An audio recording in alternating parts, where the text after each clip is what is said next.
Прийшли окупанти до нас в Україну, форма новенька, воєнні машини, та трохи поплавився їх інвентар. Байрактар, Байрактар. Російські танкісти сховались в кущі, щоб лаптем посьорбати довбані щі, та трохи у чах перегрівся навар. Байрактар, Байрактар. Приперли зі сходу до нас барани для восстановлення великої страни. Найкращий пастух баранячих отар. Байрактар, Байрактар. Ті, хто води всяке озброєння різне, потужні ракети, машини залізні, у нас на всі доводи є коментар. Байрактар, Байрактар. Вони захопити хотіли нас зразу, а ми зачаїли на орків образу з російських бандитів. Робить примар. Байрактар, Байрактар.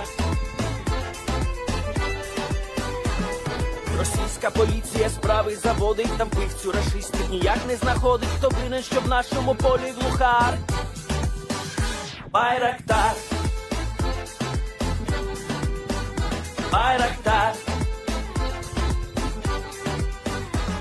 Веде пропаганду кремлівський урод, слова пропаганди ковтає народ, тепер нове слово знає цар. Байрактар. Байрактар. Байрактар. Байрактар. Байрактар.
Yes.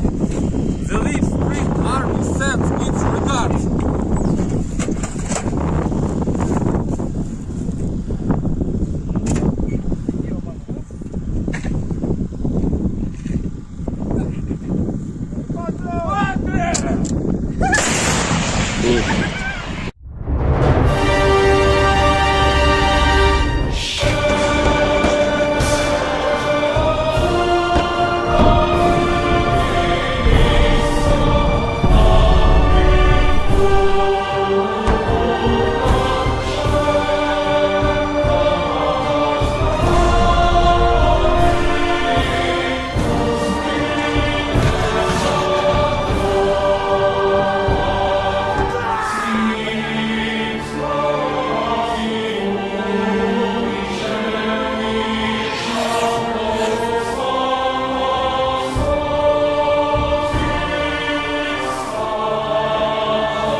Hello, everyone. I'm the Enforcer, and I'm accompanied by Enforcer Matt.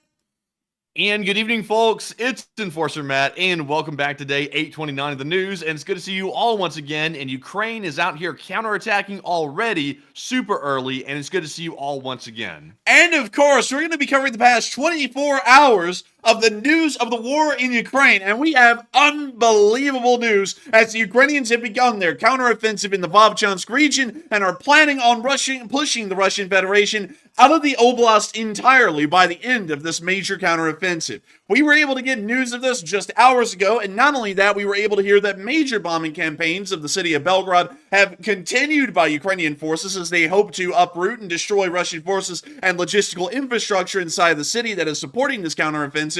We have also gotten major news that there's currently a large clash going on the Belarusian-Polish border in between the migrants on the border and Polish security, more so armed security that's in the area. We were also able to hear some additionally massive news that apparently inside the area of Crimea, there appears to be absolutely no anti-air as they started to deploy gush guns into the area, which we will be talking about in detail a bit more. We've also been able to see that there's a heightened amount of activity in the Dnieper River area as Ukrainian forces appear to be bombarding Russian forces to a larger degree than we've seen previously in prior weeks and months of the conflict. We were also able to hear the unfortunate news that the Russian Federation has also stricken the Dnipro hydroelectric power plant inside of Zaporizhia with several missiles overnight, once again severely crippling the dam, and once again hoping to try and cause some sort of a reservoir breach. We were also able to get news from the areas of the front line showing that Russian forces are continuing to take very high casualties, while also not really gaining any kind of ground whatsoever, and we were also able to get the idea that the Russian government is in absolute panic and damage control mode as their offensive in the northern Kharkiv area is completely failing. We have an endless amount of news to cover tonight. It is truly an insane amount. And not only that, top stories from one end to the other. And we're going to be moving immediately into the biggest news of the night, which is in the area of Vovchansk. Vovchansk has been a battlefield for quite some time now, and we do know that for about the past few weeks, Russian forces in the tens of thousands, really an entire, what I would assume to be a core of the Russian Federation's armed forces, has been attempting to break through Ukrainian lines near Hluboké, Lukyantsy, and Lipsy, and also within the city of Vovchansk and Buhrovodka to try and push southwards and deeper into the Kharkiv Oblast in an attempt to capture the major city of Kharkiv, home to 1.2 million Ukrainians. We understand that this offensive fell apart really within its initial first days, and we were able to cover this day by day as the offensive completely lost momentum and then devolved into disorganized chaos for the most part, as Russian forces were desperately attempting to try and create some sort of momentum or progress behind their offensive, but nevertheless at every single end were being met with incredibly high return fire from Ukrainian forces and were taking incredibly high losses. We were able to hear around a week and a half ago, that President Zelensky announced that a Ukrainian counterattack would be occurring in this area as the front line had not only been stabilized, but actual battlefield control had shifted into Ukraine's favor, meaning that a counterattack was inevitable by that point.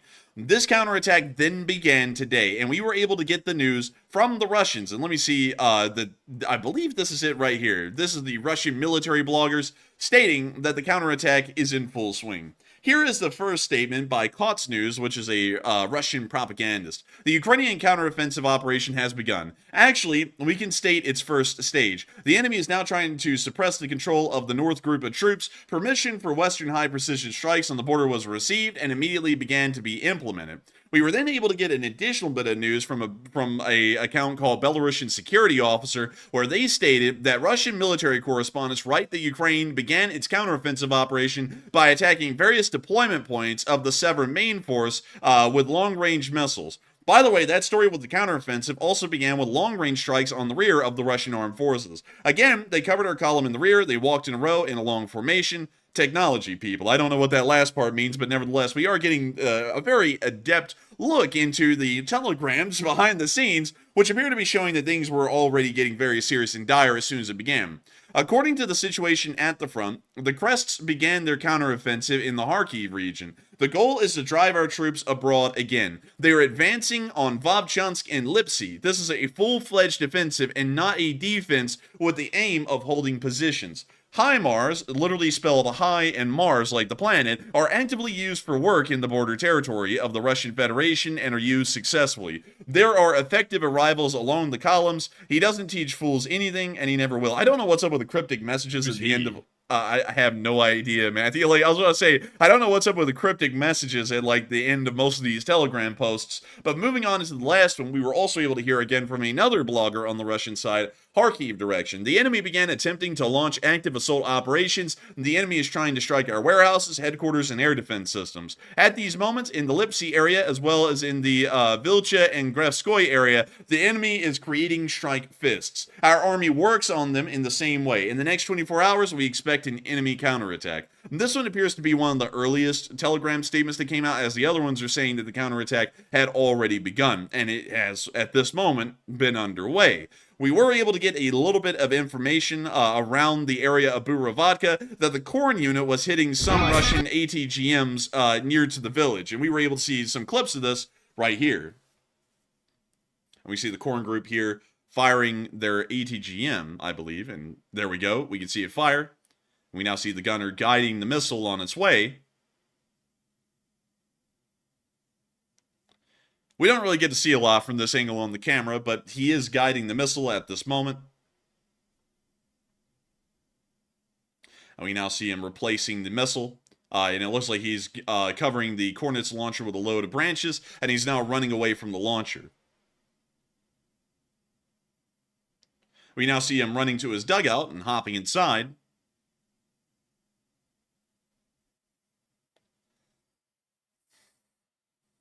And we see him check his phone for a moment. It appears to have been 1:20. Gotta check the weather app real quick.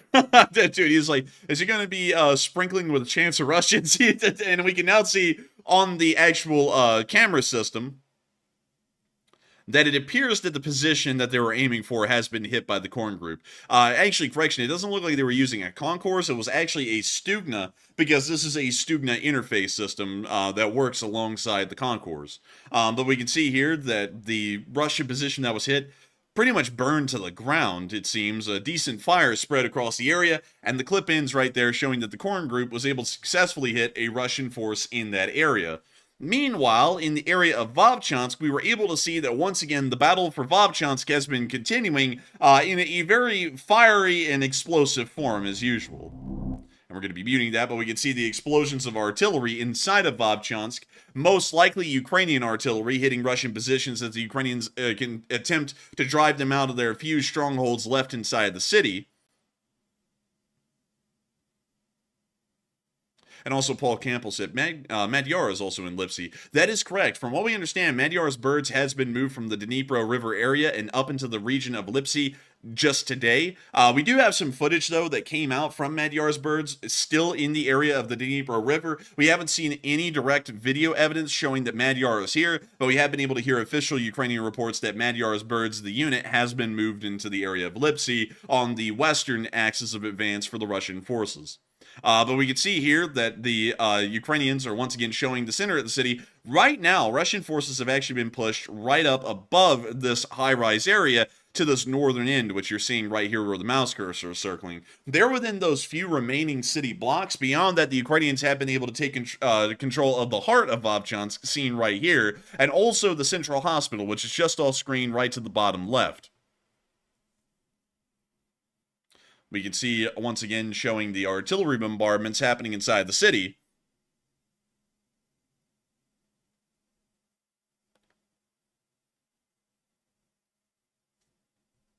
And we see the smoke rising from these artillery hits.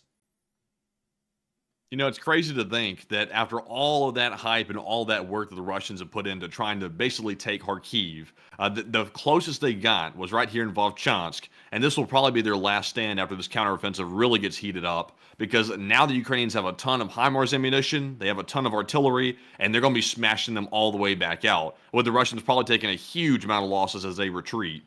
And that is true, and it will be very interesting to see what will happen to the Russian army once this fails. And we were also able to see the Russians were hit just north of Vovchansk as well by FPV drones today.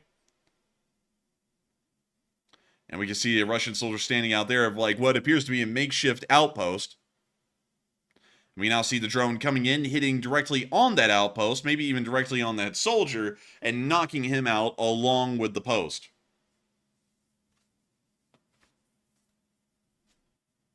That's the end of that clip, but still showing a wildly successful hit by a Ukrainian drone. And once again, from what we know, this Ukrainian counteroffensive is planning on retaking the entire area that the Russians control at the moment. It's not really that large of an area. Also, really quickly, let me show you all the past 24 hours.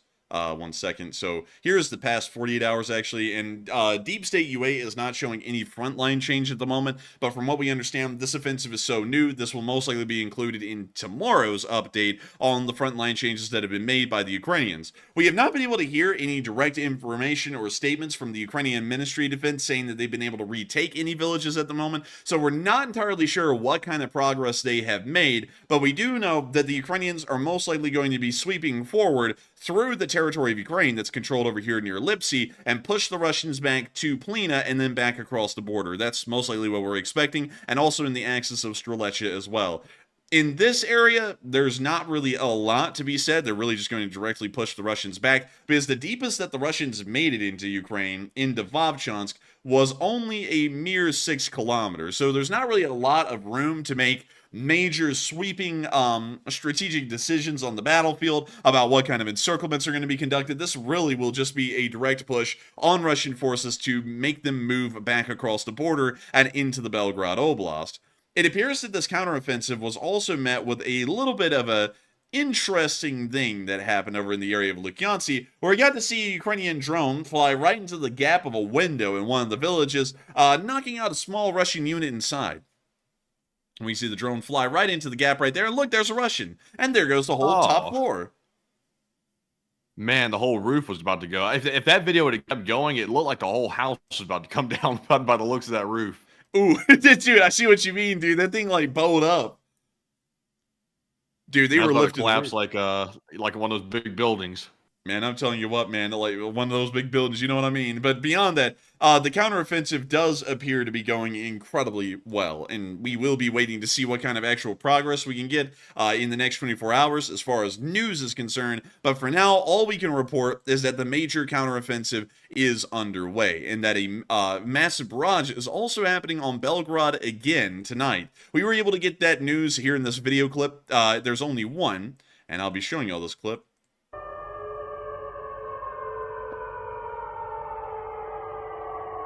Also, by the way, the barrage has also continued on into the daylight today as well.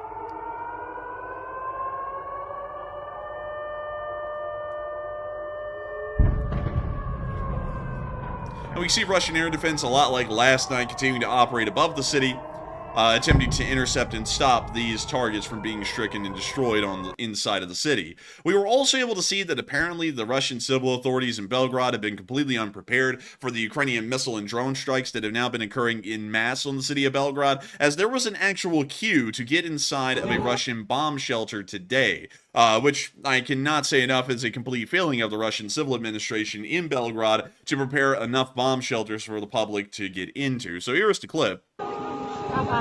We hear the air raid sirens going off. We see that people are having to stand outside the bomb shelter to wait there for their turn to get into it.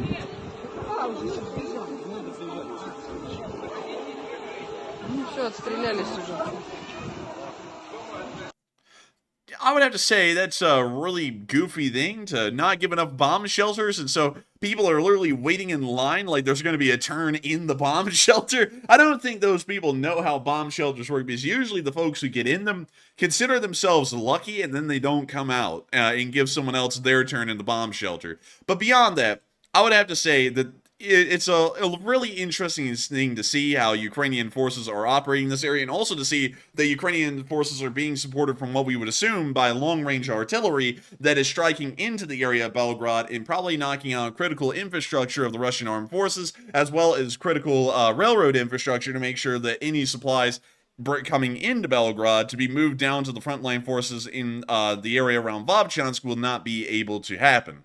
But a lot of people have been talking about what's been going on in the Kharkiv area and with this massive counteroffensive that Ukraine has now begun to conduct as of today. And some sources claim that the Russian forces have panicked.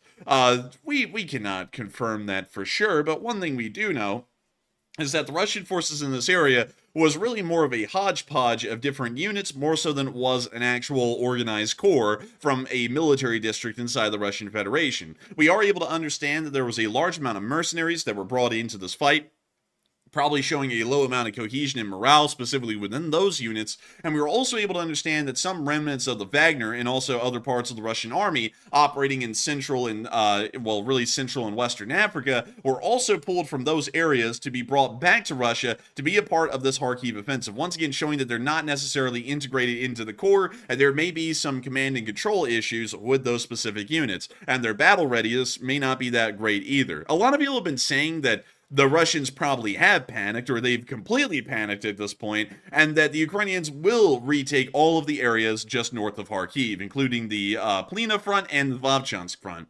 Other people are saying that it will likely be a longer fight, with the Ukrainians conducting a grueling counteroffensive over the 6 kilometers that the Russians control to push them back across the border. Some people are saying that it may end up being a stalemate, and some other people don't really know what to think of it. They just know that it's something really exciting and they want to be here to listen to the news. But nevertheless, a lot of people are putting in many different ideas on what this is and what it will turn into, but it seems like a lot of y'all are really all on the same page. And so, Matthew, what are people thinking about this, and what are you thinking about this Ukrainian counteroffensive that has just begun today? All right, so on this question, it looks like 68% of the audience said Ukraine will retake areas near Kharkiv very soon, while 16% said it's probably going to be a long fight, and that 6% said Ukraine will force a stalemate in the region.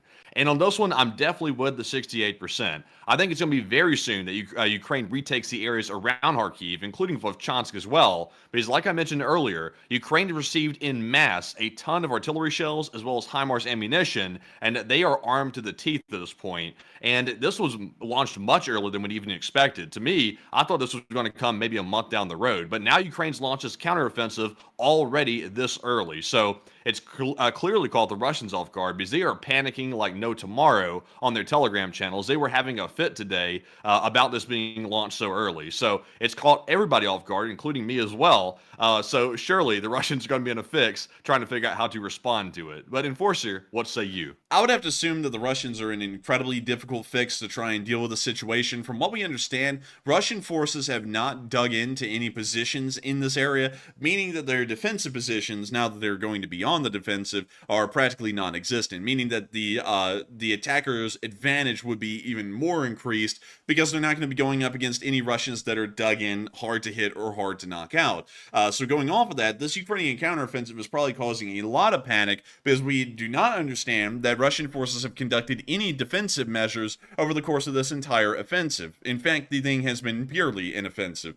From what we know, there has been absolutely no attempts by the Russians at all to prepare for some sort of a defensive in the area, because it was such a young offensive, not really in its time span, but in the amount of objectives that it reached. It really didn't reach any objectives for that matter, because in the area around Lipsy, they didn't even take Lipsy. They didn't even get on the main road for the most part, heading into northeastern Kharkiv. And in the area of Vovchansk, they didn't even end up taking the city of Vovchansk. They only took about a third of it at most, and have already been pushed out of most of that. So really, as far as its offensive objectives are concerned, it was such a young offensive that there wasn't really a way for the Russian Federation to know on a normal command level that things were going to continue to go poorly. In fact, it was going to go completely opposite of the direction they were hoping, and that defensive measures would need to be made to make sure that the Russian army could hold its ground. So we know that they're not going to be holding the ground. They're mostly going to get pushed off of it. And not only that, in some areas, the Russians are just in a horrendous situation. For example, in the area around Bukhrovatka, where there's nothing but a massive forest spanning north of the village, armor support for Russian forces in this area area is going to be extremely limited or practically non-existent. And from what we can tell over the past few weeks of fighting, Russian armor support around the village of Buhrovatka has been practically non-existent. It's most likely been light mechanized forces, or not even that, really motorized forces of the Russian Federation that have been able to move into this area, and then even sometimes it appears that dismounted infantry had to make the trek from Ohertseve all the way down to Buhrovatka with absolutely no vehicular or motorized support of any kind. This means that this entire flank on this part of the map right here is probably fairly weak and will most likely end up being pushed back quite easily by Ukrainian dismounted infantry conducting a push towards Ohertseve. They will be able to close off this area pretty much entirely. As far as the area behind Vovchansk, the Ukrainians will most likely be able to push the Russians out of Vovchansk, but may run into some issues near to the region of Pledenivka, as there is a small valley here that does give a small tree line for Russians to set up in, and anti-tank guided missile fire and also recon forces could be put inside of this tree line to make sure that any advancing Ukrainian forces, particularly armor supporting the infantry, would be targeted by the ATGMs, and this means that the infantry in this area may have a difficult time advancing onto Pledenivka, considering that they will have no direct gun support. It'll all be indirect artillery support. Going off of that, this area may be a little bit difficult to contend with, but pushing them out of the city should not be that difficult. We have already seen that Ukrainian progress in this specific area of Vovchansk has been unbelievably successful. It appears that Russian forces in this area have already been broken, or their morale is incredibly low, and for that reason, light infantry units like the Ukrainian police have been able to make quick work of Russian units that have entered the northern area of the city, and will most likely be routing them from the meatpacking plant and into the forest chain that's just near Hatishne, over to the northwestern area of Vovchansk. However, Russian forces, even in their retreat, will be dealing with a difficult situation. Much like the Russians are able to set up anti-tank guided missile forces and recon units in Pledenivka and the forest chain right to the west, Ukrainian forces will also be able, thanks to their drone forces and recon units, to be able to get a very clear sight of the highway that moves just north of Pledenivka and towards the border region at the Shebekino border crossing. This means that Ukrainian artillery will most likely be pre-dialed onto this highway and will be attempting to destroy or knock out any of the Russian forces that are moving along this highway, and we would also expect that drone forces from the Ukrainian infantry inside of Vovchansk would be attempting to harass and destroy any Russian armor, light armor, or motorized equipment that would be attempting to retreat out of the area once Russian defensive positions completely collapse in Vovchansk and the Russians are really left with only the forest area around Hitishe.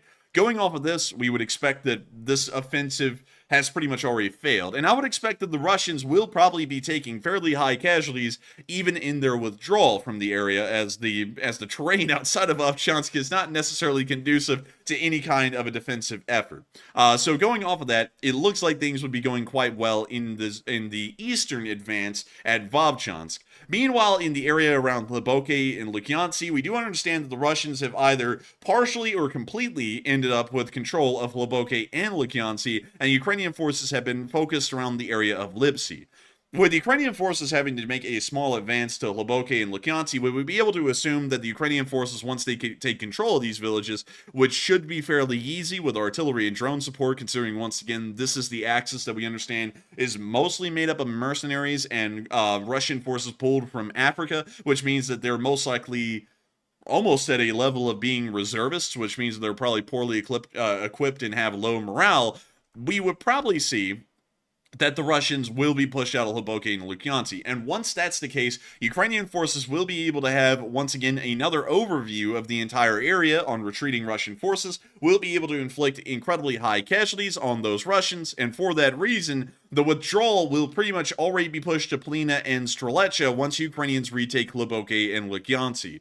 Going off of this is going to make sure that Ukrainian forces will be able to have a successful counteroffensive and most likely will push the Russians entirely out of this area by the end of the next 2 weeks, I would assume. So going off of that, I hope that does address that question incredibly well, and I hope that also gives a very deep battle analysis that we have not been able to give for quite some while, because we have literally not been able to really cover any of this at all for quite some while, and now we're seeing enough frontline movement that we can actually get into a good battle analysis. So I hope y'all enjoyed that. But moving on from that and on out of the Vovchansk area and Belgorod, it's now time for us to move on into something that's a little interesting outside of Ukraine and near to the Polish border. But a lot of people have been saying something interesting about what happened at Belgorod. So before I move on over into the area in between Belarus and Poland, it seems as though it would be nice to talk a little bit about what has been going on with let's see. What's been going on with U.S. weapons? I'm seeing the chat go absolutely insane about something that happened with one of the polls. I don't know what happened, but the chat Hey, is. look, what happened was is I copied and pasted the poll into the box, and it turns out I put the wrong countries in the wrong spots. So I said, "Is it okay for Ukraine to strike Ukraine drastically in the war?" It's like, oh god, it's like Oh, so people no. thought they were going nuts. They went crazy, and it got fixed. But don't worry, folks. The poll was rigged, but it's now fair and free. Man, is it okay for Ukraine to strike Ukraine? Dude, that was a Bushism right there. You're like, the enemy is always wondering how in the world are they going to hurt their people. They don't get any sleep thinking about it, and neither do we. It's like, damn, dude, it's like, that's not good sounding. But anyways, a lot of people have been talking about, will the decision to allow Ukraine to use Western weapons in Russia, will that drastically change the war? And a lot of people are thinking that it certainly will. In fact, it's not even a question. It's a certainty that it's going to be massively impacting this war and how it's unfolding. Some people are saying that it will help, but it's not necessarily going to be decisive. Some people are saying that it would just be good for Ukraine to get revenge on the Russian army inside of the Russian Federation. And some people are a little bit unsure and undecided on this, but everyone has had an opinion on this, and it looks like a lot of people are unanimously agreeing on a single statement that is 100% necessary to win. But Matthew, what are people thinking about this, and what are you thinking about this as well? The allowance of Ukraine to use Western weapons inside of Russia. Do you think that's going to drastically change the war or not? So it looks like the overwhelming percentage of people, about 78% or so, said yes, it is 100% necessary to win to allow Ukraine to use Western weapons to strike Russian territory, while 16% said it helps, but it's really not decisive. And 4% said no, it's simply good revenge for Ukraine, and it's not really absolutely necessary. And on this one, I would have to be actually with the 15%. I would say it certainly helps to allow Ukraine to use Western weaponry on Russian territory because that allows them to strike more military targets. However, in my opinion, that is not 100% necessary to win. Because remember, before the U.S. even allowed their weapons to be used on Russian territory, Ukraine was already taking out the oil refineries en masse using their own weapons and also other ones that they had permission to use. So that to me had the biggest impact. I've noticed though that Ukraine has somewhat reeled back on their attacks on oil refineries. I don't know why they've done that, but maybe there's a reason for it, but maybe we'll see them pick up in the coming days as well. But in my opinion, they need to get back to doing that. But also, one other thing as well, I saw today that even though the United States gave Ukraine permission to use U.S. weapons on Russian territory, they excluded specifically the long-range ATACMS missiles. The U.S. administration said do not use those on Russian territory, and that's actually one thing right now that we're aware is completely banned for use by Ukraine in Russia. So while they have access to Western weapons to use, it's not all the way around. But I'm with the 15%. But Enforcer, what say you? I would have to say that, in my opinion, it's 100% necessary to win for Ukrainian forces to be allowed to use American long-range weapons on Russian territory. I would say that also includes the ATACMS as well, although we do have information to show that that one is not included at the moment in the allowance to use our weapons on Russia. However, with the HIMARS missiles, they are able to get about a 50-mile range into Russia, and so let me show what 50 miles would look like from the area around Ruski Tishki. So to be able to strike 50 miles into Russia, you would be striking well beyond Belgorod and almost up into the area of the village of Korocha or up in the area of Stroidel. This means that you're able to get a complete overview with just M39 and M40 rockets, or really missiles, fired by the M240 or the M270 onto the area of Belgorod. Well, I believe it's the M142 and the M270. But anyways, beyond that, you will be able to hit the area of Belgorod and knock out any logistics or military bases in this area, and also any other staging areas inside of the Russian Federation that had been used prior. Sadly, however, without using ATACMS missiles, the Russian ground-launched intermediate-range ballistic missiles are still at large and would not be able to be hit or destroyed by Ukrainian artillery fire using Western weapons or their own weapons for that matter, as there isn't really an effective way to be able to hit those systems. And allow me to explain that for a brief moment. A lot of people are going, well, Ukraine can strike 650, sometimes even 1,000 miles into the Russian Federation with their drones. Why in the world can they not end up just striking these Iskander launchers and other kind of ground-based missile launchers with their drones? The problem is that when they're using their longer range drones, these drones travel at an incredibly slow speed. They're traveling less than 100 miles an hour most of the time over an incredibly long distance to a stationary target. And that's the thing, it doesn't require speed, and that's why those drones are effective in these roles, because they're going to be going for a building. The building isn't going to be getting on the road and moving away. It's not going to be shooting and scooting. That building's there. So if you fly a drone at it, no matter whether it's going 700 miles an hour or whether it's going 80 miles an hour, that drone knows where the building is, and it knows where the building isn't, and it's going to end up destroying the target, as long as it doesn't end up getting shot down. The problem with the intermediate range ballistic missile launchers like the Iskander launchers on the other side of the border, which I believe are like the 9K-133 or something like that, is that while they may be close to the border, once they shoot, they scoot, which means that they don't stay in place, they leave. So they drive up into the area, let's just say for hypothetical reasons, they drive up to this village of Kurchatov right here. They drive into a field right about here. They fire off the missile. They do not stay there. They immediately pack up the system and they drive away. They start driving deeper into Russia and away from Ukraine. That means that while Ukraine may have a good idea that that missile was launched from the area around Kurchatov, their drone will not be able to travel fast enough to make it there in time to be able to hit that launcher while it's still there. It's already gone, and the Ukrainians don't really have a good idea of where it went.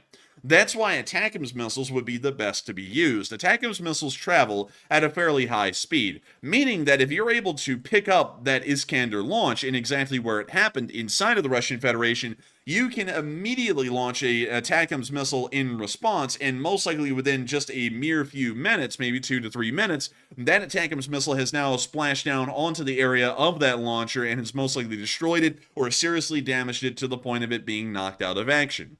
Not only that, but you can also use ATACMS for other purposes. For example, hitting air defense systems, which would be naturally more than 50 miles away from the Ukrainian border. They're going to be a lot further in for the S-300 and S-400 systems that may be inside of the Russian Federation at this moment. Although we understand that if there are any, it's an incredibly small number.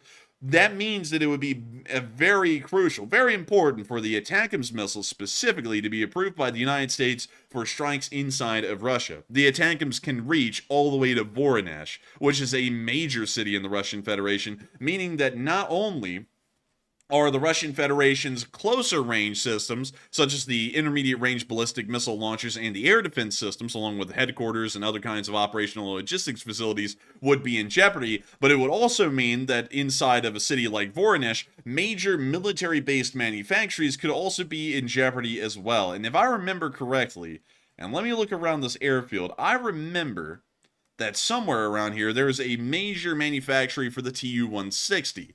I don't know exactly where it is in the city, and let me try and... Okay, so wait a minute, hang on. So with Vovchansk on the western side of the city, I think this is it.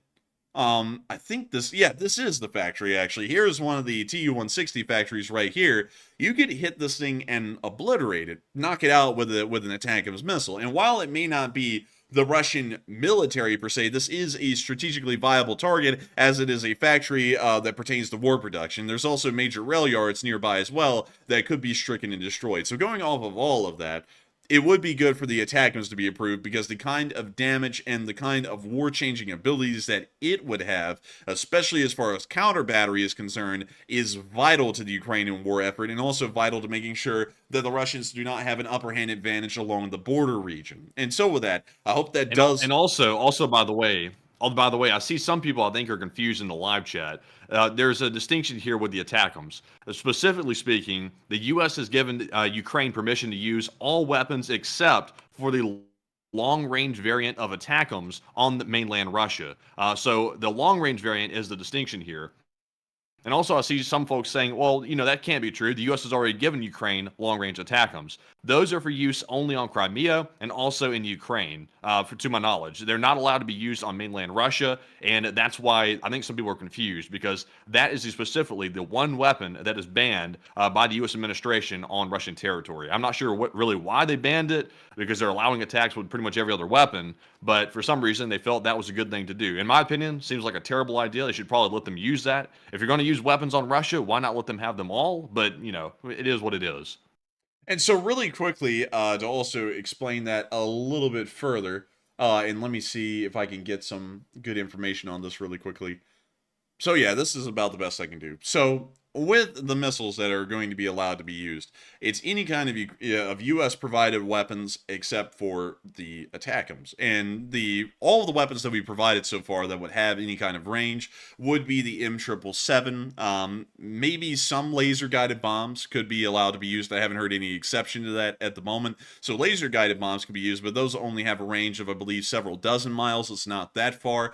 But with a system like the HIMARS, here is the kind of chart that we're looking at, and this is an effective strike range in kilometers of all weapon systems that can be fired by the M142 or the M270 multiple launch rocket system. And if y'all are wondering what that is, Ukraine does have a few of them. They are these tracked chunky boys, pretty much. They're pretty much what an M142 is, but it's like they put two of them together and then put them onto a tracked chassis. That's really what the M270 is. Like a TOS.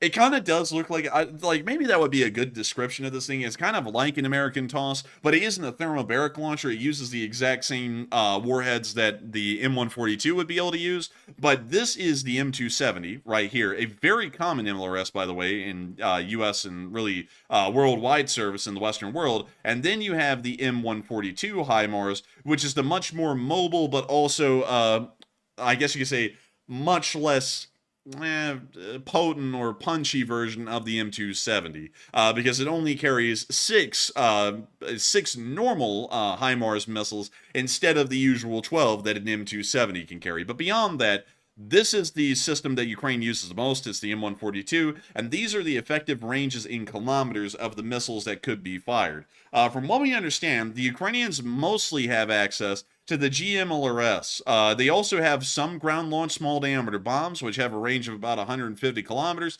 but most of the time, the missiles that they get in the largest number are the GMLRS, which you can see in yellow, and that is this little bit of range right here. Their effective range is anywhere in between about 20 kilometers to about 75 kilometers, or really 50 miles, if you were to put that into imperial measurements, which is not that far into Russia. However, the ATACMS missile, which is the one in the maroon color, or kind of like it's the color that a worn-out couch from the 90s kind of looks like. That one right there is able to get about 300 kilometers inside the Russian Federation, or approximately 320 miles. Wait a minute, hang on. Sorry, approximation. About 250 miles is about how far an ATACMS is able to strike into the Russian Federation. So it's a pretty big difference, 50 miles versus 250 miles. And by saying, because this is the longest range system that the United States has provided so far, mind you, is the ATACMS missile, we're saying you can only strike 50 miles into Russia. We're not going to allow y'all to strike 250 miles into Russia. And this is the difference in between the two. So let me show y'all this. This is Belgorod. This is the strike distance of 50 miles. This would be the ATACMS maximum strike distance of about 250 miles right here. So that's about how far an ATACMS missile could fire into the Russian Federation, and this is about how far the Ukrainians will currently be allowed to fire into the Russian Federation right there, at 50 miles instead of 250 miles. So you see there's a massive difference here, and that's why it's something to be noted that the ATACMS has been excluded, because it's really the only long-range system that we provided to Ukraine. Now, some people are saying, well, we provided them with the ATACMS, like Matthew said earlier. And yes, we have, but there are limitations on what our weapons can do. And so I'm going to talk about what it was like about 2 weeks ago. Around 2 weeks ago, while the Ukrainians had ATACMS, while they had the normal GMLRS, which are the guided multiple launch rocket system missiles, they were not allowed to use them inside the Russian Federation under any circumstances. So while they certainly have the range to go into Russia, no doubt, like I just showed y'all, the United States wouldn't allow it. And some of y'all are like, well, who the hell cares? Like, just fire it anyways. Well, if they did, that means that the United States would not provide the Ukrainians with any more weapons because they would not be using them as we requested. That's really kind of the big thing about arms diplomacy, and that's why the United States is one of the largest arms dealers in the world, because it gives us a lot of say on what countries can and can't do. Like, let's say Poland wanted to go to war with Russia tomorrow. We would go, well, you can do that, but if you do that, we don't diplomatically agree with that. So we're not going to provide y'all any more weapons from here forward, and we're also not going to provide y'all with any additional ammunition that all of your weapons use, and we're also not going to allow y'all any spare parts to keep your systems running either. That's the kind of control that giving people weapons around the world allows you, and a lot of countries have to weigh that in because logistics is such a big part of running a military. And so going off of that, we told Ukraine for the longest time, up until literally yesterday, you cannot fire our weapons into Russia under any circumstances. This means that while the ATACMS missiles, some of them that we provided, have a 250-mile range, the longest strike they would ever really conduct in wartime conditions would have been to the Kerch Strait, which is about a 200-mile range. And we actually saw that those ATACMS missiles were used to strike the railroad ferries at Kerch literally just 2 days ago. So going off of that, that's the best explanation I could give right now, given everything all together, the kind of weapon systems we provided, their ranges, and also why they weren't allowed to be used into Russia. But now we're playing off of a different set of rules. As of 2 days ago, Ukraine can now use every weapon system but the ATACMS on Russian territory that's been provided by America, which means that they can now strike about 50 miles deep into Russia, and that's it. Once they're allowed to use the ATACMS, they will be able to strike 250 miles into the Russian Federation, which is a little concerning, though, and I'll show y'all why.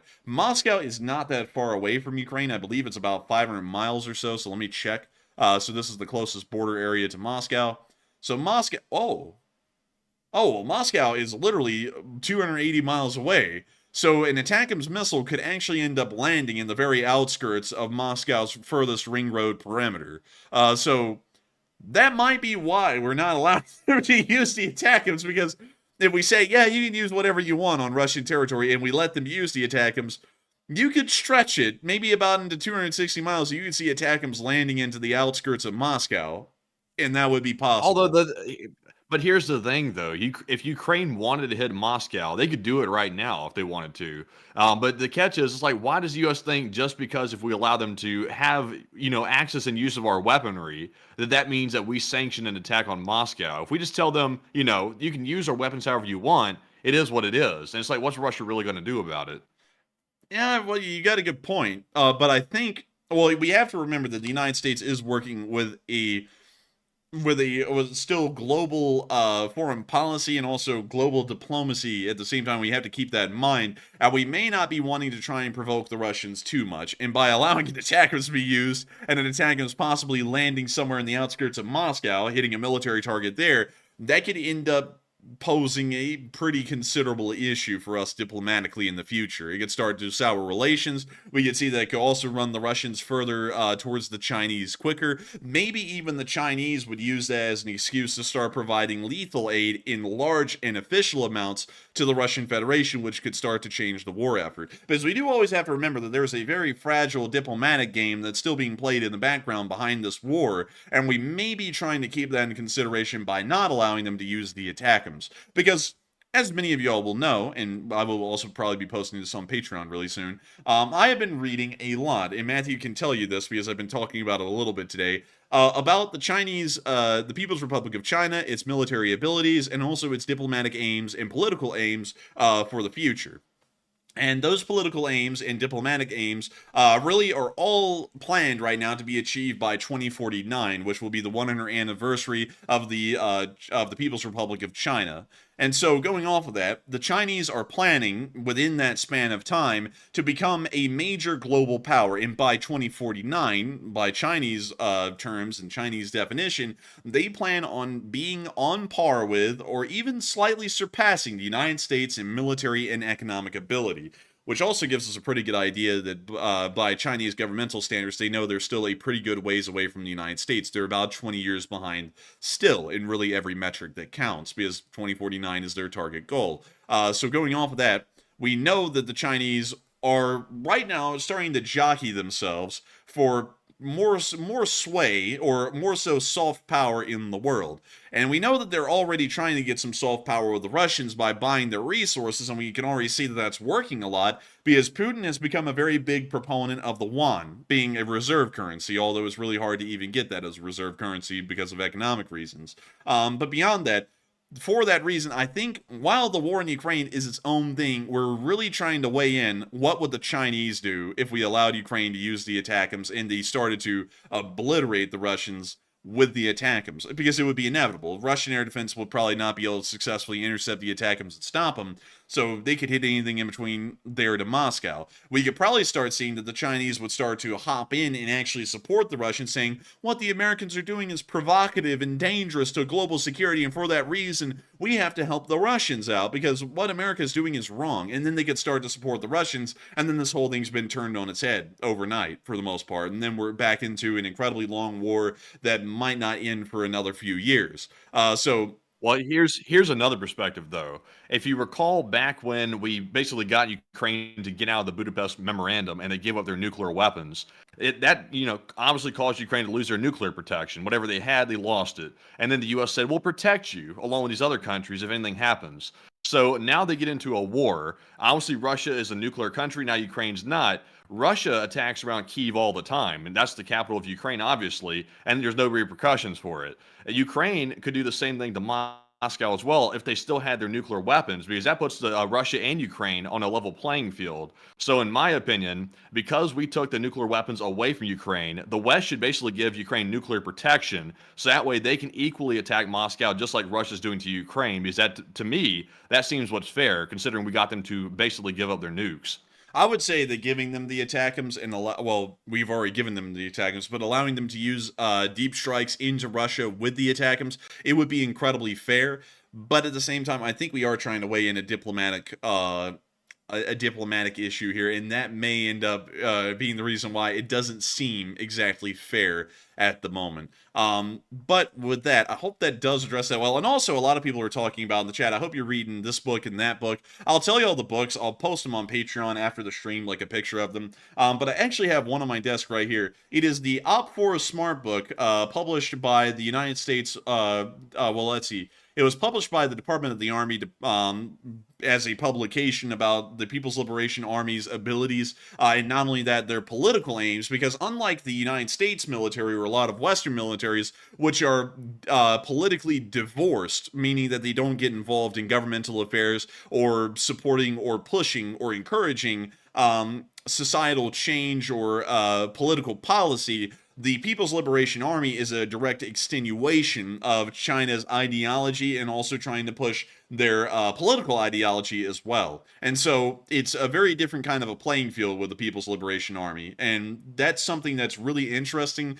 that the book explains, because it talks about how the People's Liberation Army is involved in limited economic enterprises. They actually are a money-making venture in China. And not only that, they also do a whole bunch of other things as well. And then another one that I'm getting is the ATP 100.3, which is Army Techniques Procedure 100.3, which talks specifically about the People's Liberation Army, including the People's Liberation Army Army, the People's Liberation Army Navy, the People's Liberation Army Air Force, the People's Liberation Army Navy Marine Corps, and then I believe the People's Liberation Army Rocket Forces, and the PLA SSF, which is the Special Support Forces and all that other crap.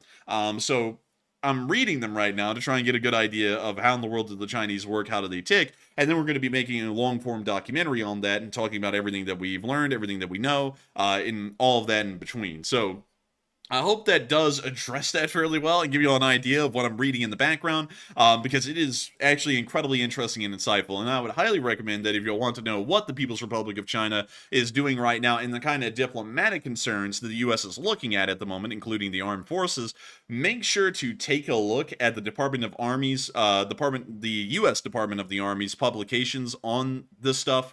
Because it's actually pretty well researched and pretty on point from what I can understand. And it would also be really weird for the Army to not be on point and pretty well researched, because that's kind of the Army's business, is intelligence for a large degree. But anyways, with that, I hope that does address that the best I can. And with that, Matthew, I understand that we have a another poll, and this one is specifically about why the United States banned Ukraine from using the ATACMS on the Russian mainland. And a lot of people are saying that it may be that the U.S. is trying to manage the escalation of the conflict. Some people are saying that it may be because the United States is very scared of Putin. And some people say that the United States doesn't trust Ukraine to be that smart. And some people are unsure about this. But Matthew, what are people thinking about this? And what are you thinking about that as well?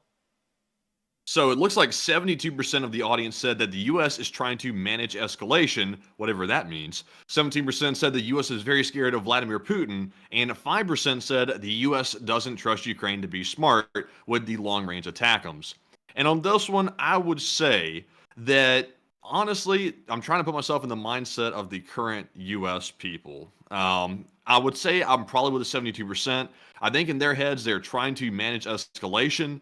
However, I'm not sure if managing escalation at this point is going to work anymore because Russia keeps escalating it themselves. So I get the fact that Russia is a nuclear armed country. We have to be careful with that. But also at the same time, we have to be careful not to handicap Ukraine because, if we handicap Ukraine a little too much, it starts to make it look like the U.S. might be simply using Ukraine to wear down Russia and that the U.S. is really not interested in having Ukraine win for their own purposes. So, to me, I'm kind of honestly between the U.S. might be scared of Vladimir Putin at this point because of the nukes. Not because Putin is a badass or anything like that, but simply because of the nuclear arsenal that he allegedly has behind him. But Enforcer, what say you? I would say that the United States is trying to manage the escalation, and once again, like I was saying a moment ago, I don't think that it's escalation in a Russian term. I think it's more so escalation in an international term, and seeing that the Chinese start to limit, in a limited form, involve themselves in supporting the Russian Federation in this war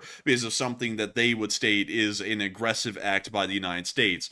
I don't think that the Russians are really what we're concerned about. I think it's more so what the Chinese may do in support of Russia that we're starting to become concerned about at this point. But with that, I hope that does address that the best I can. And with that, we've got to get on into the rest of this news. And really quickly, I'm actually going to bring y'all over to the Polish-Belarusian border area because it appears that the hornet's nest is being stirred. And we're starting to see that the Belarusian security forces, or the Belarusian armed police, are beginning to push the migrants again onto the border and force them to try and cross. And we saw that there was a little confrontation with the Polish military on the border today, which is showing that the tensions are once again going to start rising diplomatically in between the Polish and the Belarusians just over this single instance.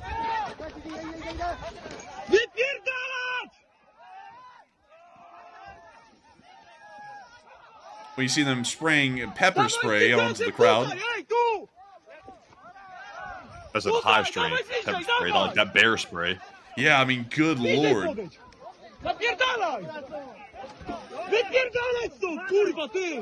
You know what's weird, like real quick, is the Polish can use this stuff right here and it's considered fine, but yet if you use this in war, this is a war crime. It's like, I know, isn't that kind of weird how that works? Yeah, I mean, it's actually crazy. Like, I was seeing that too. I was like, dang, they're really using that a lot. I was like, man, if you use that in war, you could be brought in front of the Hague. It's weird how the rules of war work, because you can do this totally fine in any crowd control situation, but you can in war. And I kind of get why, but still weird.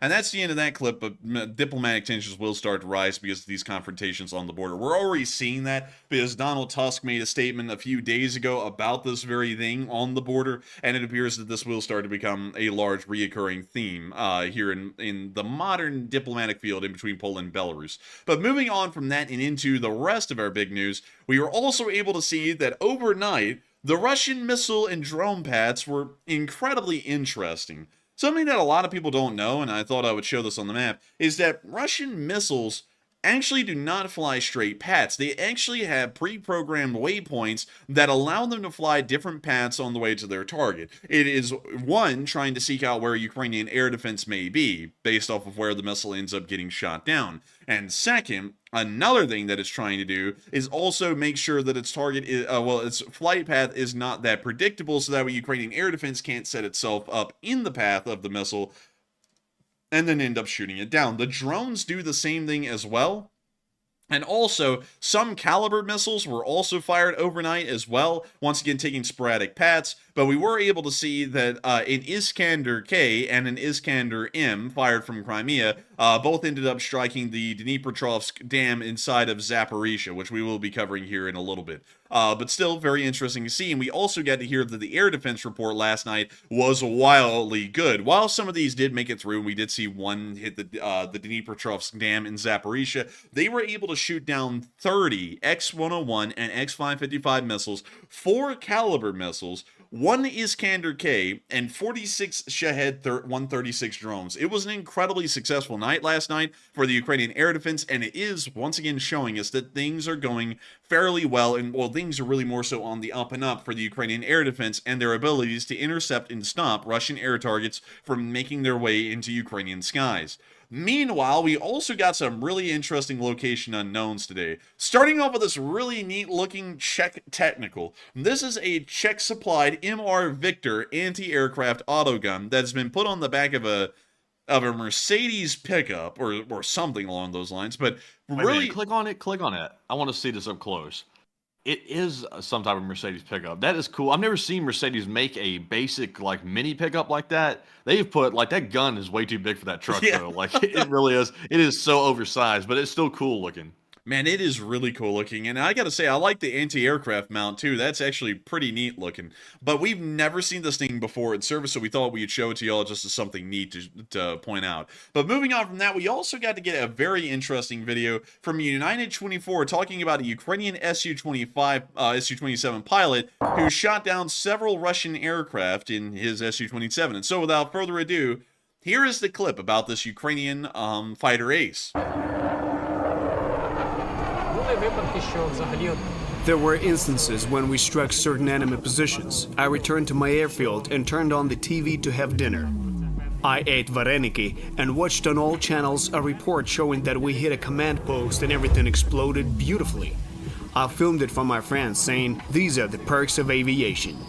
Call sign Saber is an Su-27 pilot from Ukraine. Since the very beginning of the full-scale invasion, he has been performing combat missions almost daily. What is it like to be a pilot in the most intense war in many decades? And how will the F-16s change the front? As of 2024, Russia had over 900 fighter planes. At the same time, even at the very beginning of the full-scale war, the Ukrainians had remarkably fewer. The Pentagon counted only 56 operational combat aircraft. Ukraine has long been promised F-16s. According to the New York Times, 12 Ukrainian pilots are now ready to fly after 10 months of training. In the near future, approximately 26 F-16s from the 85 promised by allies will be delivered to Ukraine. It seems that Russia will maintain air dominance.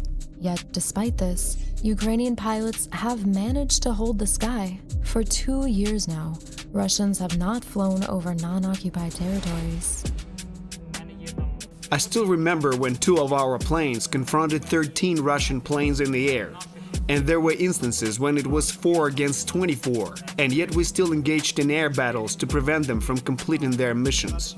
I don't have any amulets, and I'm not very religious, but in the first months, there were situations with such enemy superiority that even I prayed.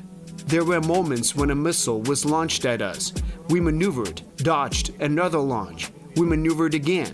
We listened to the Russians, and they even said on the air, "Oh, a nimble one," meaning they couldn't shoot me down.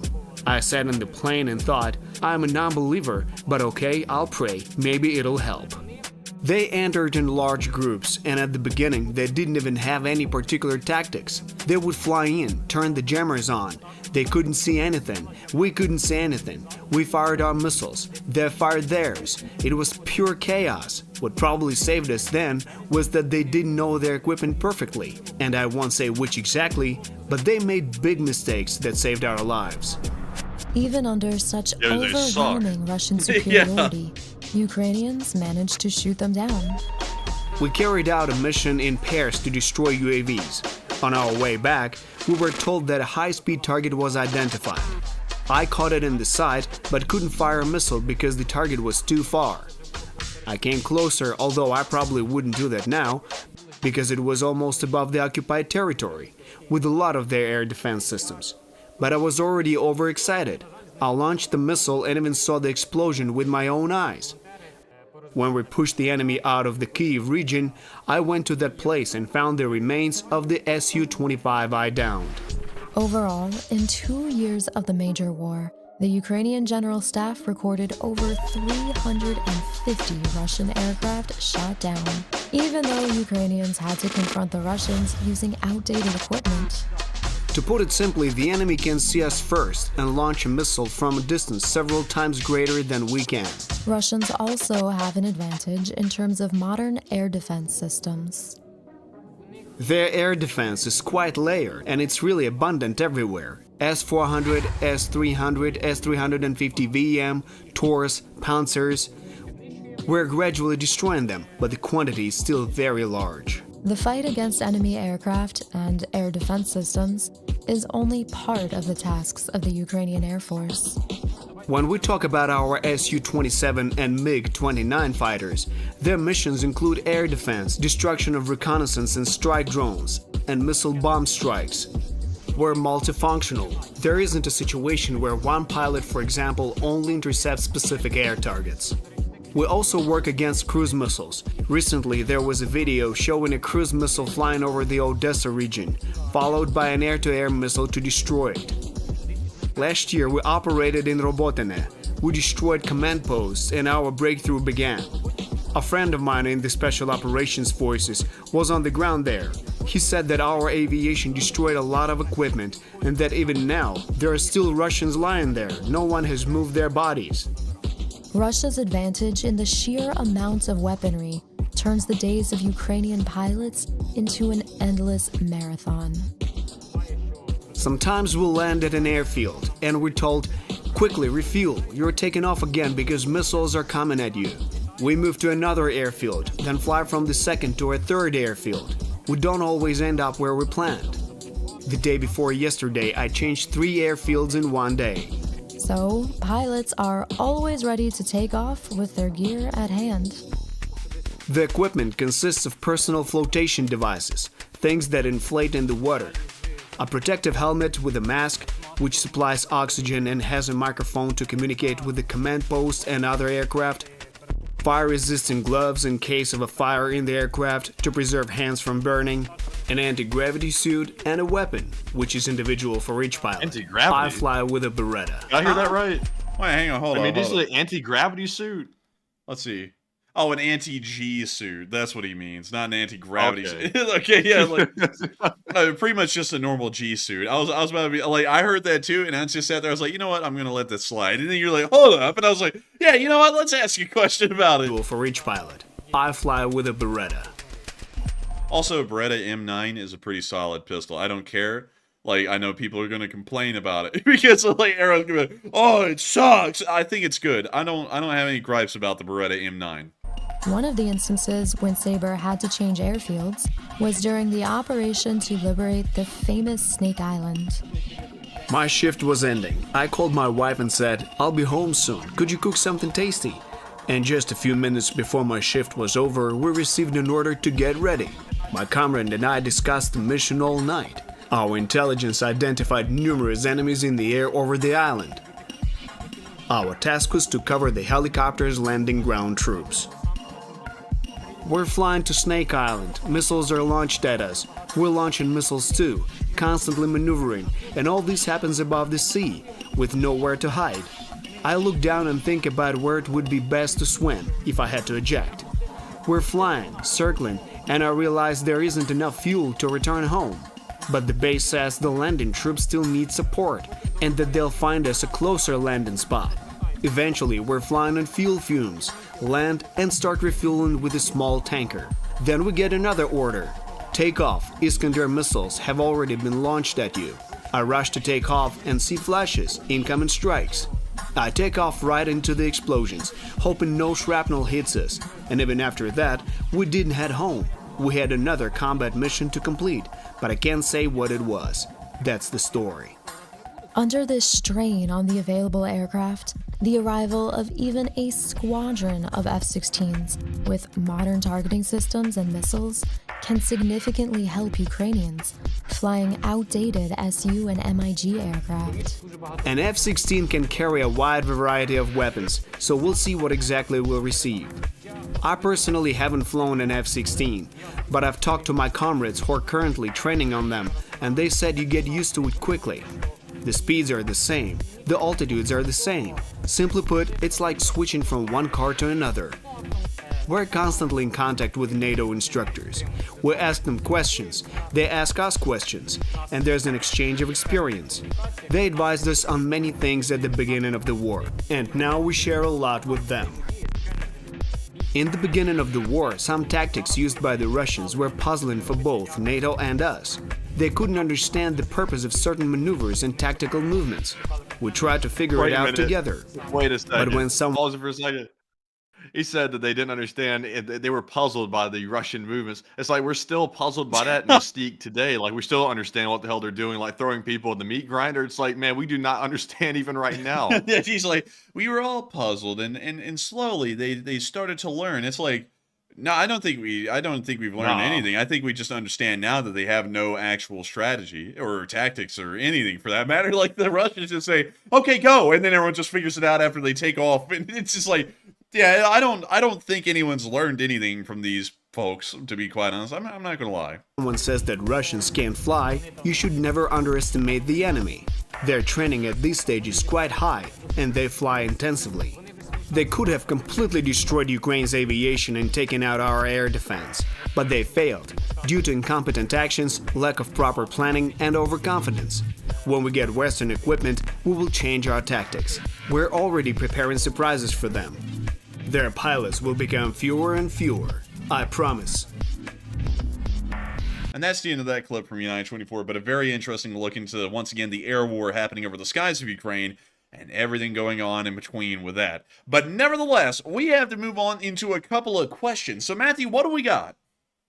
All right, so first up, we have a $50 donation from Joseph Andronako, and a huge shout out to Joseph for that very generous support. He says, my daughter now controls my allowance, so here it is, and take one from the chat. Hey, and I gotta thank you so much for being here tonight, Joseph Andronako, and I gotta thank you for supporting this channel and helping us keep this thing running. And also, that's totally fine. It's good to have someone controlling the allowances. You always gotta have that, but still, thank you so much once again, Joseph Andronako, for the support and helping this channel to keep on running. And thank you for being here with us tonight. It's always good to know that you're here, and I hope that you have been enjoying this news tonight and all the big news that we have to cover, and we still have to cover going on into the stream. But with that, we will make sure to take one from the chat in honor of Joseph Andronako's super chat. And so, Matthew, what do we got? And this one is going to go to Jack Palsinski, who says, are there long-range missiles from other countries like Germany or Sweden that have been provided to Ukraine? At the moment, we do not understand that the Swedish have provided any long-range weapon systems. The British and the French provided the Scalp EG and the Storm Shadow, which are the same missile going under different names. We know that those are some long-range missiles that have been provided outside the United States, but we do not know of the Germans providing their Taurus long-range missiles. From what we understand, those still have not been provided yet, and we do not know when they will be. And we also have not heard of the Swedes doing anything similar, providing a long-range weapon system. So they're in the same boat as the Germans at this point. So I hope that does address that well based off of the information we have about long-range strike systems. And with that, we are on to the next bit. Huge shout out once again to Joseph Andronako for sponsoring that live chat. Yes, indeed. And up next, huge shout out to Rob Hervoth, who also threw in a $50 donation. And a huge shout out to Rob as well for that generous support. He said, FYI, Magyar is pronounced Magyar, and the first A has a U sound. And the question here is it possible for Ukraine to take Crimea? And if so, would that be the end of Putin? And thank you so much for the support, Rob Horvat. And thank you for sharing how to properly pronounce Magyar. But I'm still going to call him Magyar because it's ingrained in my brain now. I've been saying it for 2 years. And I've heard a lot of people say Magyar's birds. I've heard some people say Magyar's birds. But it seems kind of interchangeable. But, you know, I'll keep that in mind. Maybe I'll try and work on that. But I can't give any guarantees because At this point, it's baked in deep. But beyond that, Ukraine can retake Crimea. It's just that it's going to take a little bit more time and a little bit more effort. To be quite honest, I do not think that the Ukrainians are going to want to achieve a tactical victory on the battlefield anymore as far as reclaiming Crimea. I believe that they're going to plan on the Russian Federation collapsing at this point at the end of this year or the beginning of next year. And when I say collapse, it doesn't mean an inevitable government collapse. It just means an inevitable collapse of Russia's war. They'll probably be waiting for that collapse, and then they'll conduct offensives to retake all of their territory at that point, because the Russian military will be so greatly degraded in ability, and not only that, will be also in a massive amount of confusion as well, that Ukrainian forces could probably just walk their way to Crimea and not really have to worry about actually fighting a battle to get there. So I would say yes, but it will not be soon. It most likely will take time. Maybe it will even happen by the early part of next year, in my opinion. But we will have to see, won't we, Rob? Because it's really hard to say, and it's really hard to crystal ball as well. But I do think Crimea is retakeable, and I do think that by the end of this war, one of the things that certainly will have been retaken by Ukraine will be Crimea, hell or high water. And so with that, thank you so much once again for the support, Rob Horvath. I hope that does address that well, and thank you for making this channel possible, because it's folks like you, Rob, who support this channel day in and day out that make this thing possible. It's an ad-free, sponsor-free live stream.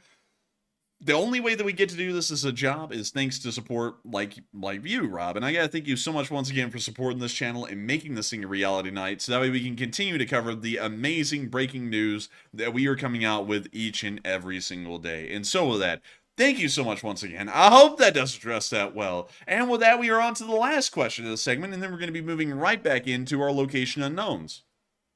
And this one is going to go to Steve T, who puts in a $20 donation, and a huge shout out to Steve for that support as well. He said, careful reading Russian messages, unusual sentences and phrasing can pass info like encryption and channels and troop movements, and you could reinterpret, quote unquote, Ukraine is losing 20-year-old missiles, 20 years more advanced than our newest.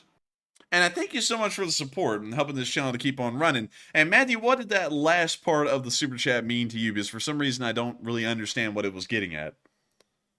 I think he's trying to say that, like, the weird sentences that we're reading, we're like, what does that even mean? Like when we're reading the Russian like translations and messages. I think he's trying to say it can pass on some type of like hidden message or something like that. And he was trying to give an example there in that last sentence of a hidden message. Oh, okay. All right. Sorry, I didn't understand that when I was hearing it, but now that I'm reading it, now that Matthew re-explained it, now I'm getting it.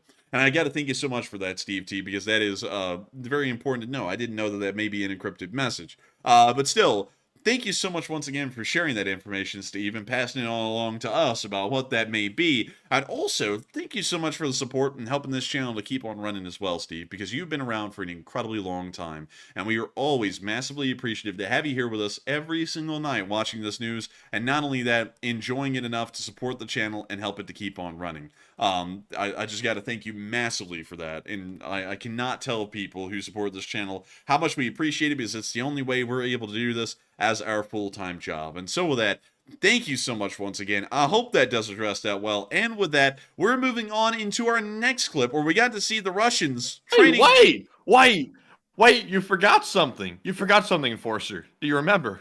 Oh my God. Wait, hang on. Let me go get it. Let me go get it. Officialenforcerstore.com. Hey, if you go to it, folks, are you tired of being naked? Don't you want some clothes? Don't you want to be a civilized human being? Well, then go to officialenforcerstore.com and we can help you to put the threads on I don't know how to make that rhyme, but you can get some nice threads, and you can get them at officialenforcerstore.com. Look at that shirt. Look at it. Beautiful. I mean, look at it. It's nice, right? It's good looking. And you can get an unlimited amount of them. You can get them in any color you want. You can get them in black. You can get them in military green. You can get them in charcoal. You can get them in navy, light blue, or pink. We have every single size from small to 5XL. We have incredible high-quality American cotton that went into this design. It's truly incredible. Amazing shirt. It is a Gildan crew neck t-shirt design with a regular classic style, ensuring a relaxed fit. 10% of the profits from the sales of these shirts go to United 24 to help them out with their demining efforts, their humanitarian efforts, and everything else in between that they do. It is an incredibly nice shirt. I can't say it enough. Matthew is wearing one right now, and I'm going to be wearing one incredibly soon. Because I got 5 of these things. I got one in black, military green, I got one in navy, and actually I got 4 of them. And then I got one in light pink. The reason why I got the light pink one is because we're going to take pictures of me wearing it and then put it on Patreon for laughs. But beyond that, the ones in black, military green, and navy, and this is by far, in my opinion, the best looking one, they will be my pretty much normal wears around the house and maybe even outside the house to some extent. But still, we hope that y'all get some. And I also have incredible news, because many of y'all will know the limited edition run is ending tonight at the end of this stream. But I've got big news to say that we're extending it into Thursday of next week. Let's go, baby! Let's go! We are going to be extending this limited edition run of the LSA t-shirt and the combat patch into Thursday of next week. So while tonight would have been the last night to get this, it actually will be just one of the other nights to get it. We will be making sure to keep this running due to popular demand on into Thursday of next week, so that way some of y'all who were trying to save up for this shirt can get it. It is $25 a piece. There are multiple different colors. We have 6 different colors. And also for American viewers, because sadly you haven't been able to really figure this out for the international viewers at the moment, y'all can get an LSA flag patch. These things are made of durable premium PVC material. You can put these things on your combat rig. You can put them on your car, on your baseball cap.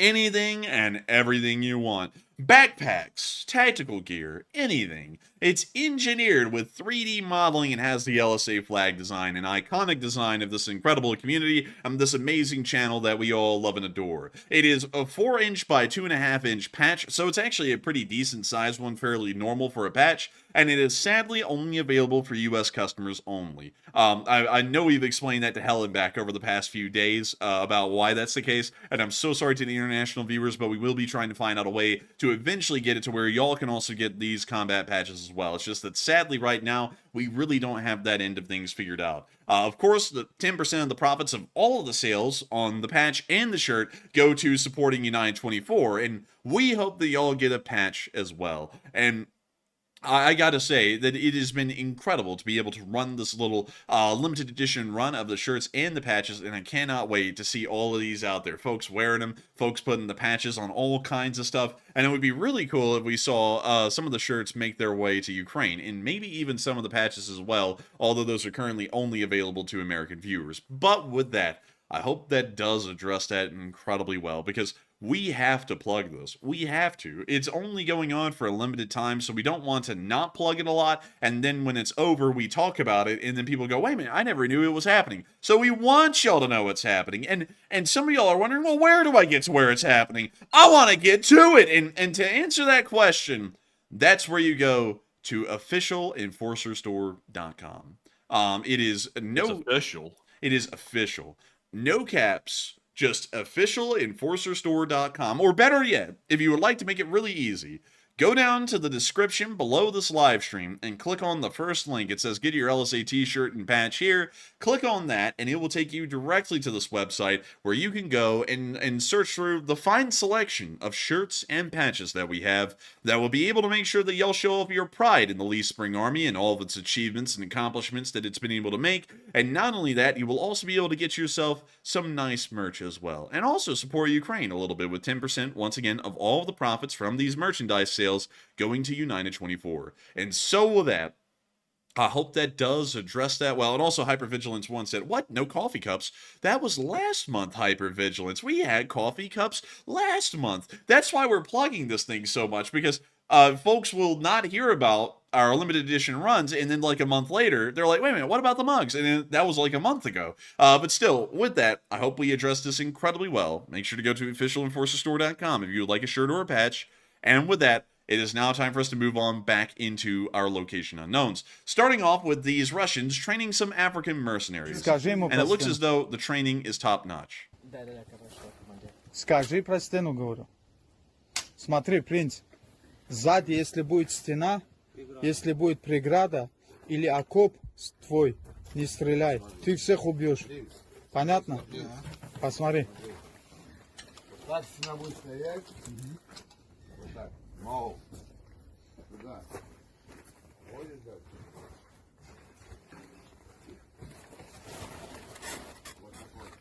I like how they have them all sitting down in like children's classroom Смотри. chairs.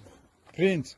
Принц, посмотри на They're меня. finished before they even Если сзади started. стена, Yeah. преграда, твой человек, ты не стреляешь. Сзади выходит огонь.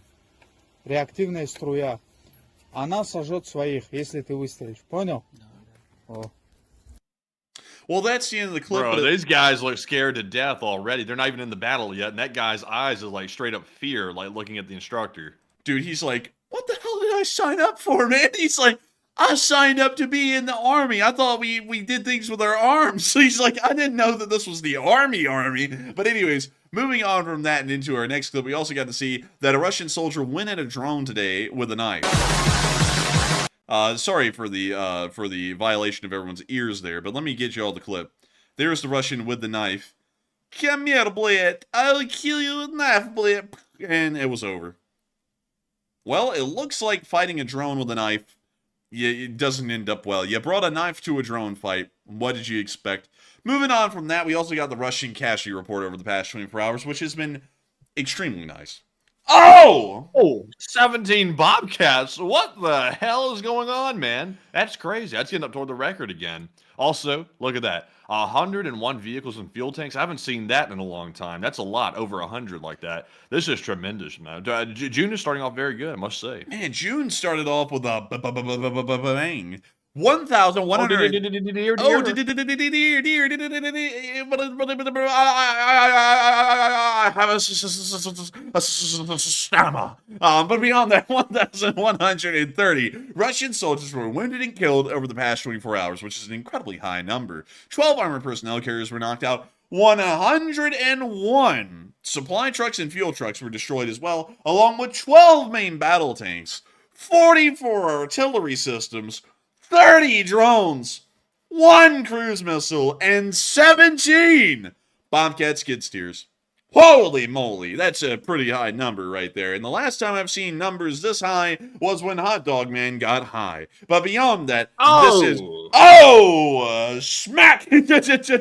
Send the boys out. But beyond that, it is nice to see that the loss numbers were this high because it is once again showing us that the Ukrainians are effecting really good defensives. And so moving on from that and on into the rest of our frontline news, because there's a lot of it, we're now going to be moving into the northeastern area where we got to see that the Ukrainian SBU was taking out some Russians on the battlefield. We're going to be muting the country music that they have playing in the background.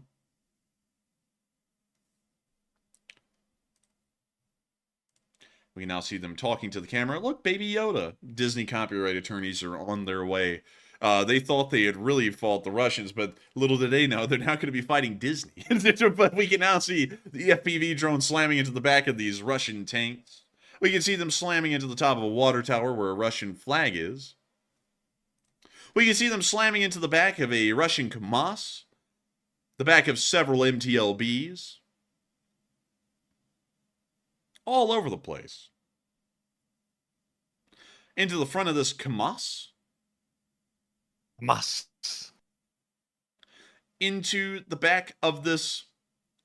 Actually, the front of this KAMAZ. And then the back of this MTB. MBT, sorry, I said them wrong. I said main tank battle. It's main battle tank. But anyways... You can see them continuing to hit these vehicles over and over and over. The SBU is just doing so good these days. It really makes me proud. But we can see them just hitting everything. And look, here comes that little hit from earlier where the Russian was inside the house. Oh, there goes the roof. And that's the end of the clip. But nice to see the SBU doing their work, doing their job. Moving on from that and down the line and into the Kremenna Forest, we did get to see that the forest is dead. This is a picture of the Kremenna Forest as of today, and it looks as though the shelling has literally reduced every single tree to really just a large toothpick.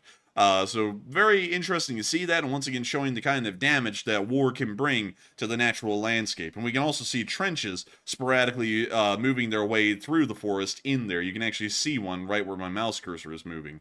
But moving on from that and out of the Kremenna Forest area and down into the area of Lysychansk, we also got to see that the K2 battalion was hitting some Russian troops. Oblast! And we can see all their knocked out tanks here. Of course, that's kind of a normal scene. And oh, there's the bomblet. We're getting a good view of that.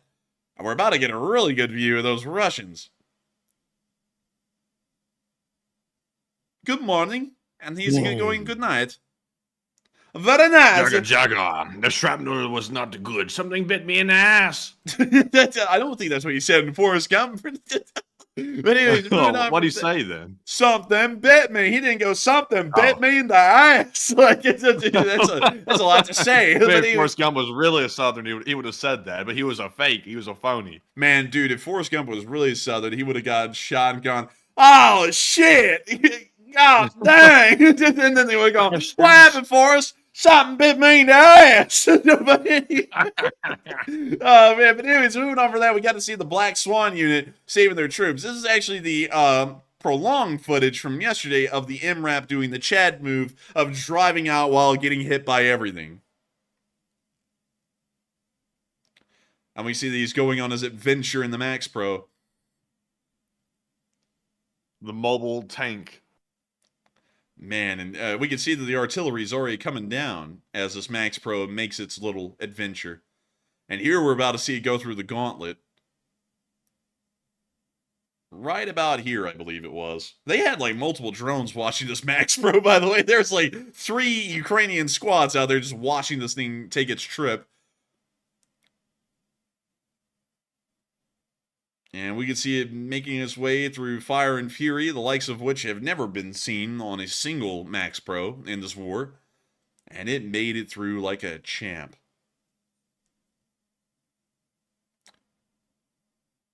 Let's see. The U.S. has failed in every conflict since World War II. They failed in Korea? Wrong. Vietnam? Not really. Iran? When the hell did we fight Iran? Iraq? No, we beat them in the Gulf War. Dang, man, you got rid of them. I was going to go and disprove all of them. Let's see. Syria? Nah, not really. That one's still undecided. Libya? I don't know. Is Gaddafi still alive? I don't think he is. And Afghanistan? Oh, you got a point. They've never made any successful permanent change. Dude. Meanwhile, Iraq, South Korea, and Libya in the chat. What the hell is this guy talking about? Like, that's what they're all saying. They're like, we wouldn't exist without America. At least in the modern form. We can now see them loading up the wounded and getting on out of here in the Max Pro.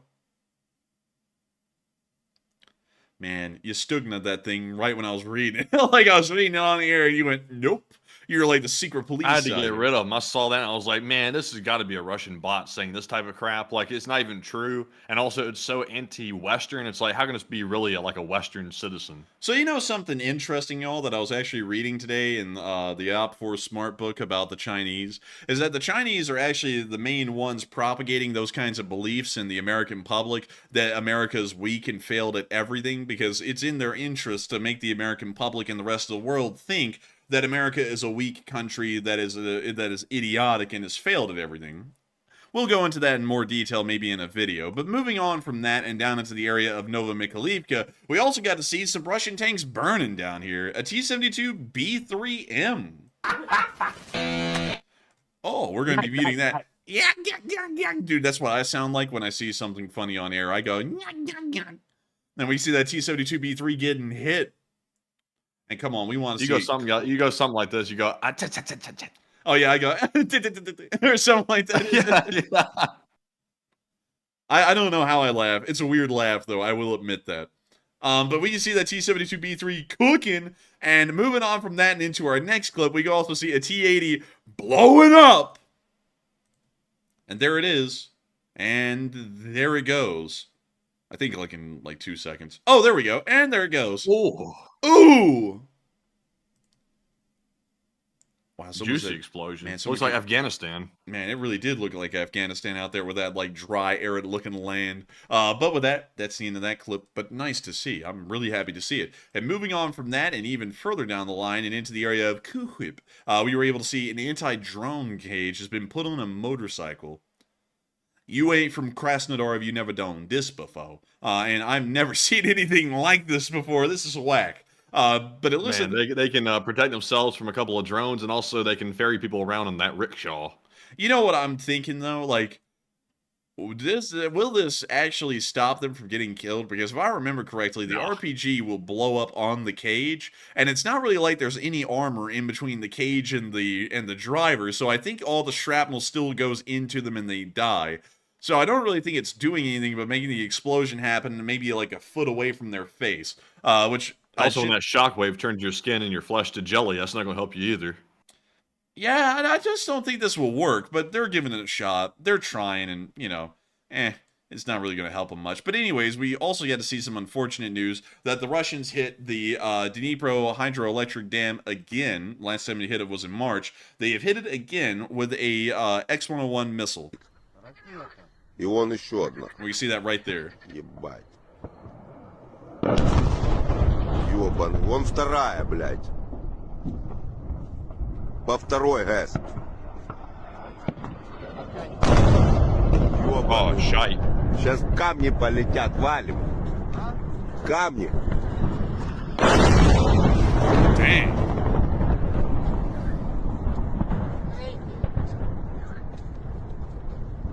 Четвертая. And how many missiles did they hit this thing with?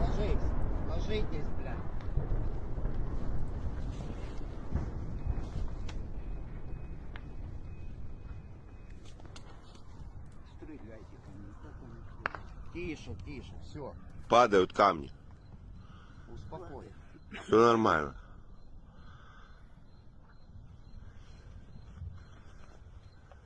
But notice the distinct lack of car alarms, which is kind of interesting. Anyways, moving on from that, it does appear that the dam was severely hit, and we were able to hear that apparently Ukrainian authorities say that the dam is in a very precarious state. We're not really sure if that means that the actual structure of the dam is in tougher shape. We don't really know, but still the dam has been hit by several missiles, and it appears that the dam is even in worse shape than it was from the strikes in March.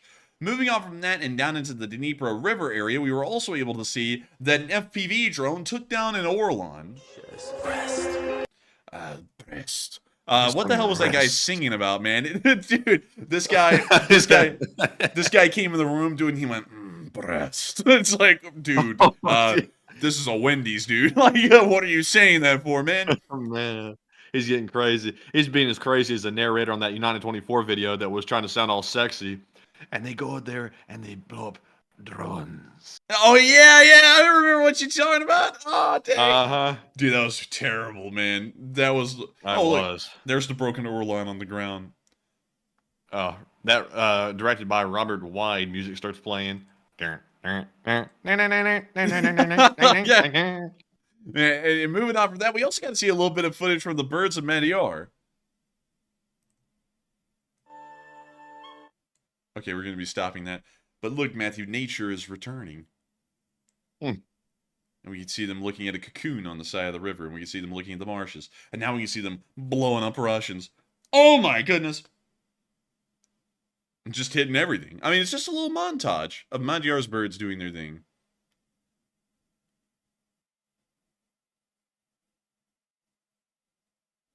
Oh, look at that. Look at Oh, Scooby. Dang. Like, Zoink Scoop, I think we're not going to make it.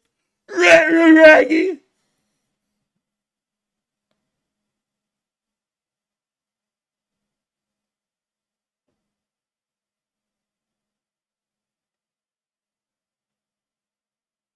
It's a destruction of just sheer montage of destruction right here. I don't even know what I was babbling about. Yep. Yep. Put a yap in the chat, everyone. just do it for some reason. I mean, you see all the Russian drones that became targets of Ukrainian jammers.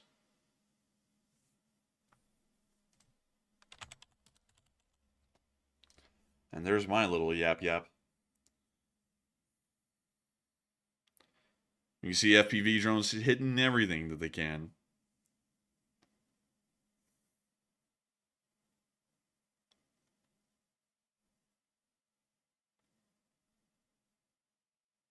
Wow, the yap is becoming as popular as the LSA thing. Dude, everyone went yap. I'm like, oh my gosh. Some people are putting in 3 yaps. I mean, dang. Y'all yapping. Can the live chat stop? I saw that earlier in the stream, and I was like, that is an absolutely brain-dead take right there. You hop on a live stream, and then you complain about the live chat being a live chat. That's like going to your city hall and saying, can y'all stop administrating? It's like, it's the city hall. It's like, that's what they do here. Are you stupid? Turn off those lights. let me do it the Mel Blanc way. Quiet! Or something like that. Oh man, they're obliterating Russians. Look at this. I mean, it's horrendous. But thank you all, everyone, for putting a yap in the chat. That's pretty funny. I love to see it. Man, I probably just woke up people's whole house with that last invitation. See people are losing it in the live chat. Man, I mean, oh yeah, we could watch this all day. I think we can't, though, because it ends in like 8 seconds. But still, look at that. That's just from Madyar's birds right there. That's an impressive number. Really nice. We like to see it. Moving on from that, and out of that little area and on into our next clip, we also got to see that the Ukrainians are using the AMX-10s as indirect artillery support in the area now. There's the AMX-10. Look at that cool little thing. That's pretty nice. The Ukrainians have really stretched those to their limit, though. Like, I don't think the French designed them to be used like the Ukrainians are using them. Like, they're really getting in battlefield testing here. They really are. Like, I don't know if it's for better or for worse, but still nice to see that they're finding a use for them. The French said, ho, VV, we make a weapon here for limited use. The Ukrainians said, cap. The French went, let us make a very nice, fast, light tank. And then the Ukrainians went, main battle tank, anti-air, artillery. Like, they start checking all the boxes on the acquisition form. We'll use it for these, and these. Well, let's see here. We could also use it as a supply vehicle, maybe a troop transport. Until it's like, damn, man. We're going to open the hood and cook all of our meats. We're going to smoke the meats. We're going to do everything. And now I'm hearing my laugh. Now I'm self-conscious about it because I went earlier. And now I'm like, damn, I really do sound like that. But anyways, we can see them continuing to fire with the AMX-10.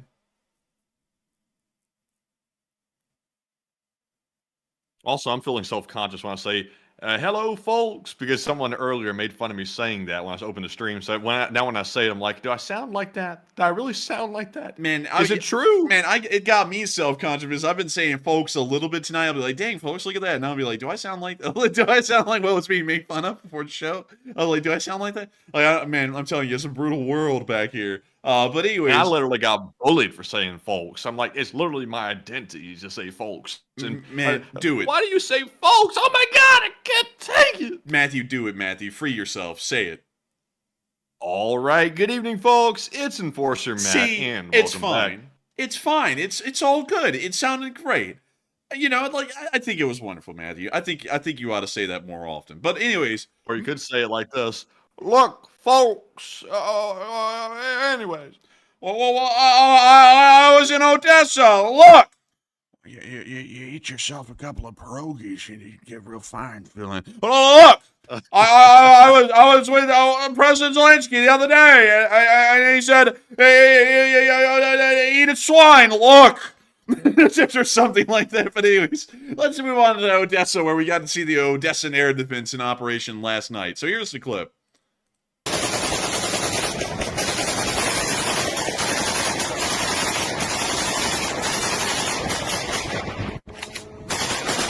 Man, they got them machine guns out there.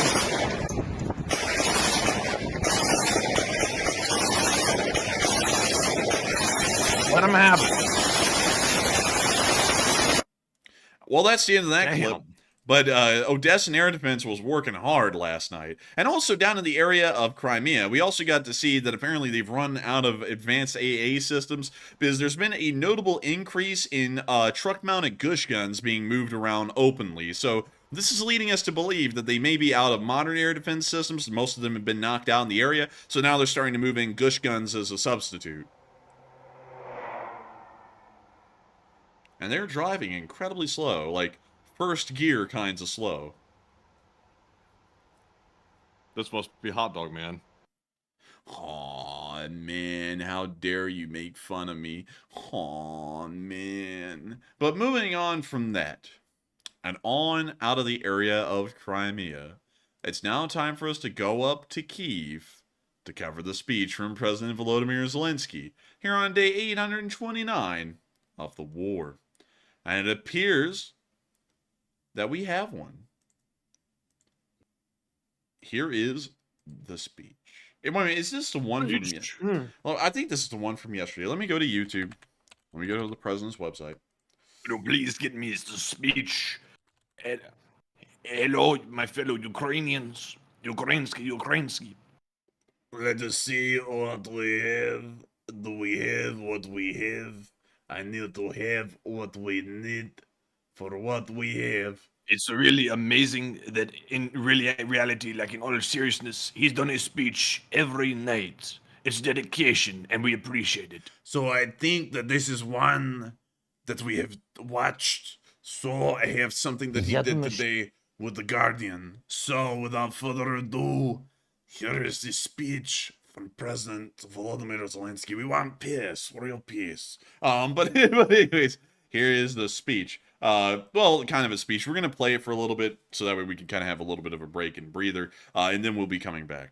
So with that, here is the speech. Що їм треба в нас вірити більше. Я так думаю. Я думаю, що все ж таки нам складніше за всіх.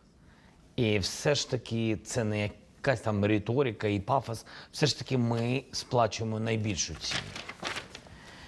І тут не про підводить, тут просто, знаєте, іноді, щоб зрозуміти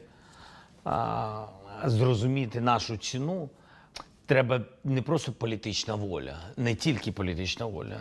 Треба глибше розуміти наслідки цього. Треба розуміти, що день роздумів, день рішень, день діалогу в Конгресі, навіть якщо він справедливий, абсолютно.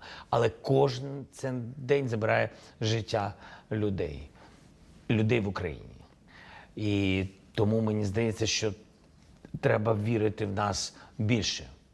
Наприклад, Storm Shadow ми хотіли застосовувати по території тимчасово окупованого Криму.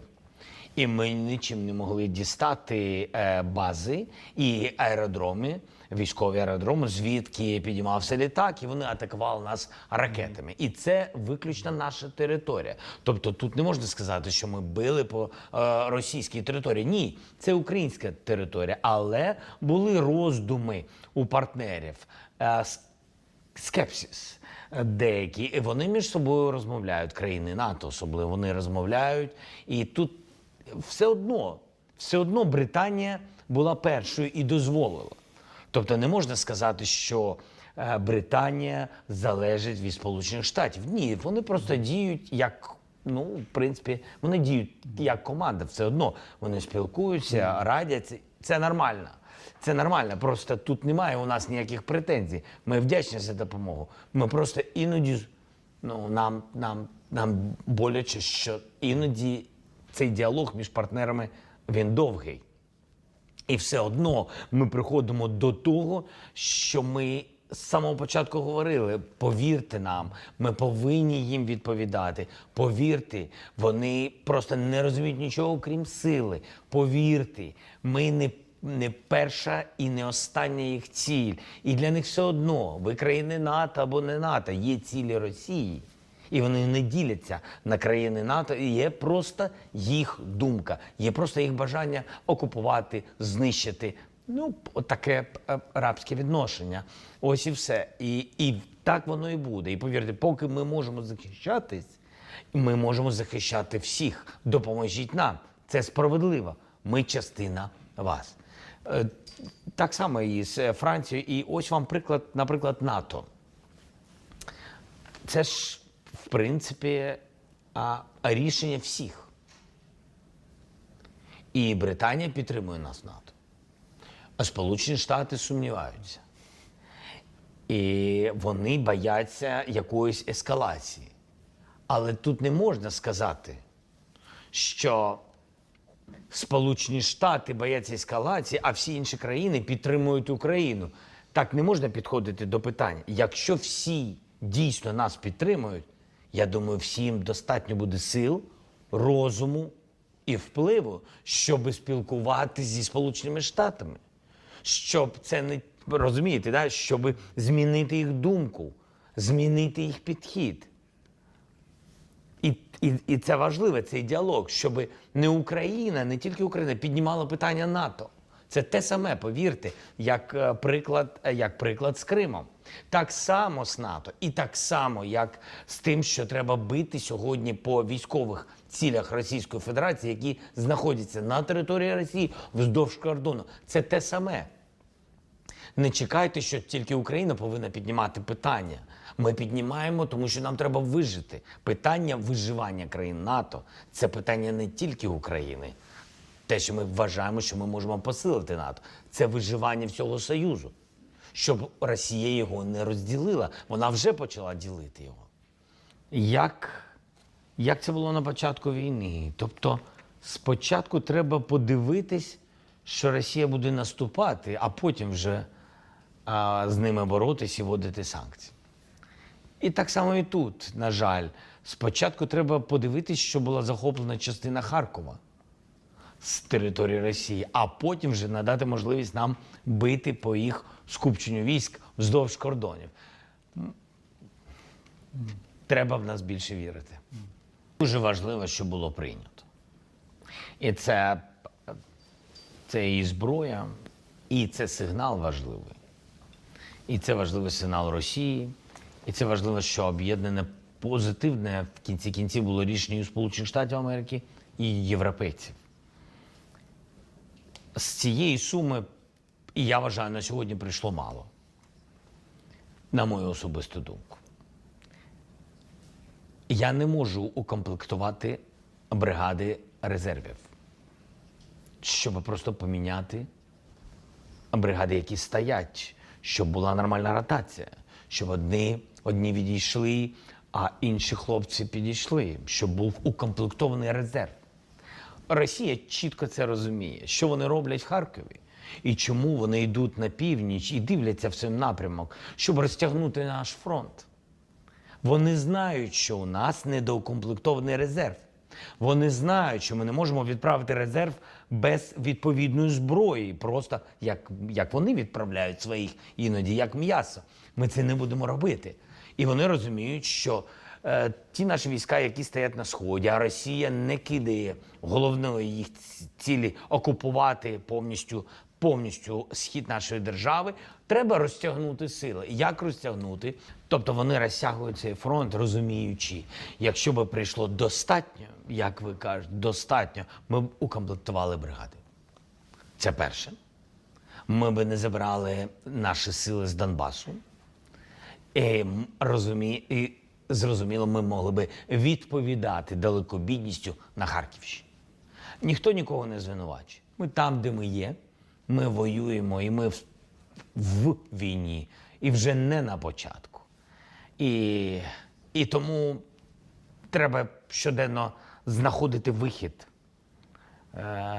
в ситуації. Вихід, як робити, що перекомплектувати, десь залишити, десь підготувати резерв. Але в цілому сума, виділена Конгресом, велика. Укомплектувати бригади можна просто і швидко. І я вважаю, це швидкість, якої так постійно не вистачає Заходу, західним партнерам. Ви знаєте, це може бути по різних причинах.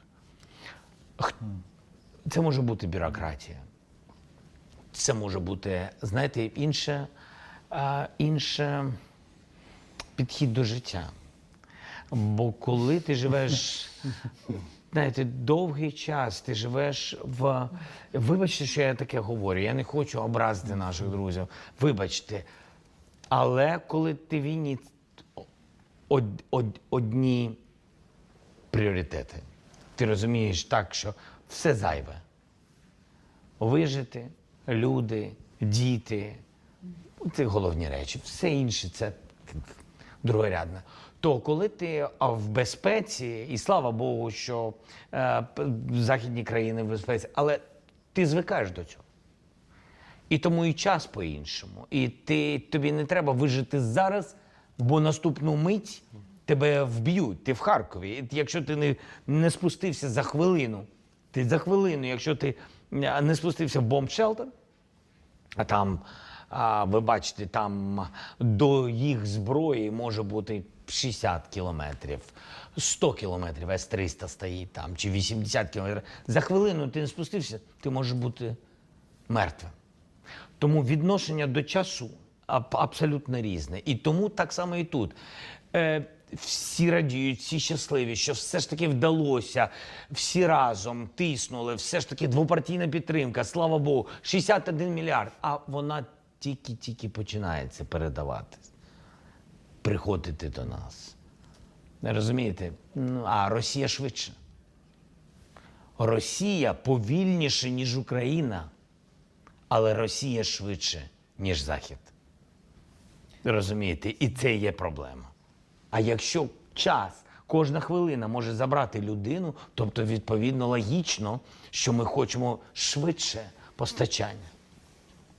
Просто ми цю ціну відчуваємо болячіше, ніж в країнах-партнерів. Тому що в їх сім'ях ніхто не загинув. І слава Богу. Але в цьому сенс. Ти не знаєш, що таке війна, поки вона не прийшла до тебе в дім, на вулицю. Друг, товариша твого, з ким ти навчався, або кого ти знав, або людина, яку ти кохав, тощо. Тобто, поки цього у тебе немає, значить, війна десь там ходить, в інших містах, точно не прийшла до тебе в дім. And so we are going to pause the speech right here because it's been going on for about 10 minutes and 20 seconds. And that is about much longer than most normal speeches we get these days, which are around 4 minutes long.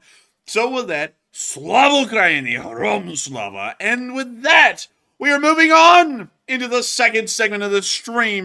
Did I hear that we needed more yelling? I heard that in the chat. I saw it, and we will oblige more yelling on this stream. But Matthew, speaking of yelling, I have seen that something very disturbing has unfolded in our recent poll. Many people have been wondering, does Zelensky lift? Or as they would say in Ukrainian, to nevet pneumayish. Does he lift? That's what we're asking. And some people are saying no. No, President Zelensky is not Swolensky. He is not swole. He does not lift. He does not have gains. He is simply Zelensky. Cannot bench press. No benches. Terrible, absolutely deplorable state of fitness. Some people are saying that. And some people are saying that, yes, Zelensky is swole. Zelensky is Swolensky. He be eating the whey. He be lifting the weights. He be benching the press. He get all the benches. And a lot of people are just saying that. And Matthew, what are people saying about that, and what are you thinking about it? All right, so moving into our final question segment of the night. We have one poll left to address, and this one says, would you characterize Zelensky as... would you characterize Zelensky as Swolensky? 58% said no, while 42% said yes. And we caused quite a stir in the live chat earlier about swole. Nobody knew what swole meant. I was shocked to see that. Swole means muscular. Does he lift, bro? And Swolensky only has 42% of the vote. Me personally, I think Zelensky looks like he lifts pretty good. Hey, look, there's a dictionary for swole. From Is that Oxford serious? Dictionary, yeah. Swole. Oxford Dictionary. Adjective, informal, U.S., extremely muscular, used especially of a man. If you're swole, you'll look good in anything. Example, right there. This is a Oxford Dictionary word. An informal U.S. word, but nevertheless an actual recognized term for an extremely muscular person. That's interesting. The Oxford Dictionary has taken a couple steps down, I think. Maybe. But they do be bussin'. You know what? Let me put that in. Bussin'. Oh, dang. Wait a minute. I put a slash behind it. It says it can't be reached. I don't care. Wait a minute. No way, dude. They put bussin' in the Merriam-Webster Dictionary. No joke. Let me see those. I'm not kidding. It's on their website. There it is. Merriam-Webster. Oh, my God. No Man, way. I will tell you this. That's bad when they're putting the Gen Z phrases in the dictionary. That is not a good sign. That is not good. Man, I'm telling you what, man. Look at this. Adjective. What the hell is Bussin'. that video, though? I don't know, some Nicki Minaj name. Nicki Minaj and Lil Baby. That sounds like it could be interesting. Let's see. Oh gosh, get off of that. Dang. All right, the lyrics are something else. What the hell? Ew, what the hell? But beyond that, unintentional, yeah. But beyond that, bussin' is also apparently in the dictionary now these days as well. But swole is an actual word. Swole. It's just pronounced like God, that. it scared the hell out of me. What was that? Swole. Somebody jumped in and said, swole. Swole. Swole. Oh, God. Swole. Learn to pronounce. Said. No, thank you. But anyways, with that, I hope we addressed that well. But nevertheless, many of y'all believe that Zelensky get no benches. He is absolutely not swole, which is very sad to hear. I believe he is swole. But with that, I hope that does address that well. And Matthew, we've got a question segment to get into. So what do we got?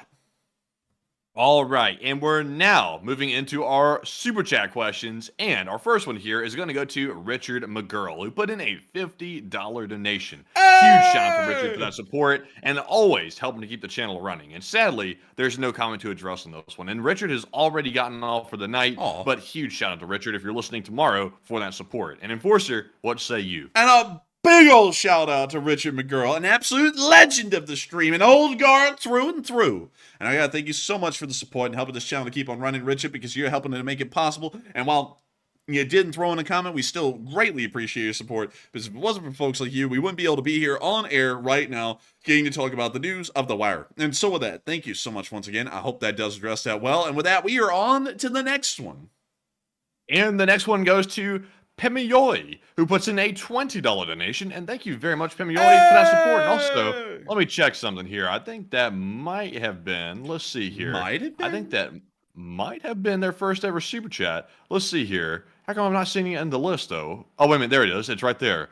That is not their first ever Super Chat, but I thought it was. But thank you very much for the support once again. And said, I just had a 4-hour talk with a Ukrainian in a furry hangout in VRC last night.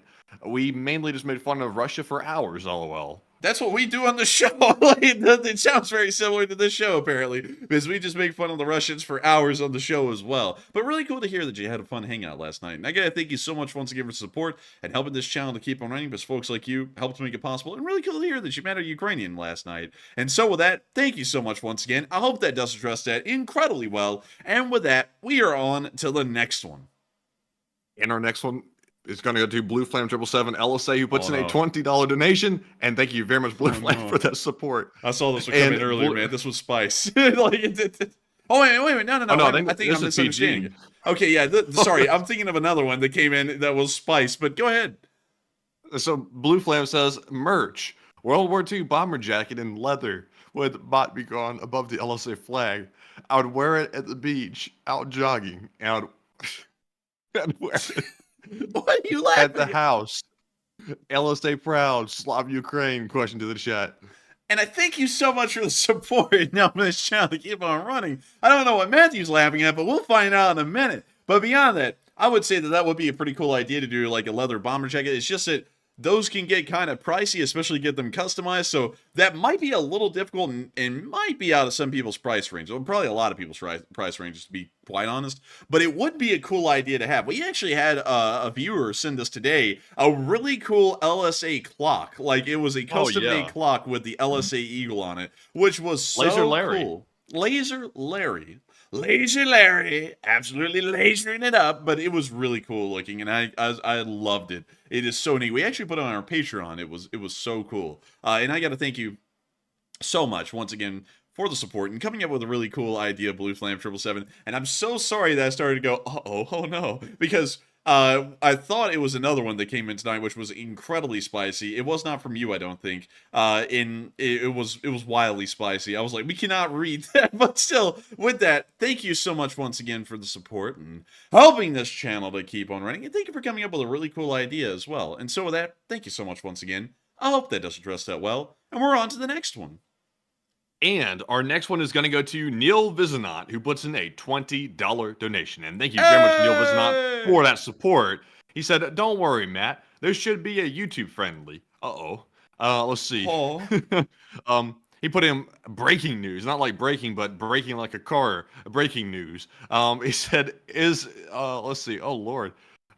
Is Oh no! No! No! No! No! Oh No! no. No! Oh No. no! Oh no! No! No! Oh Oh. no! No! No! You almost got us, Neil. Breaking. You almost got us, Neil. You almost got us. But then I saw Catherine the Great and Peter in the same sentence, and I went, "Whoa there, Nelly! Hold up, we can't read that one."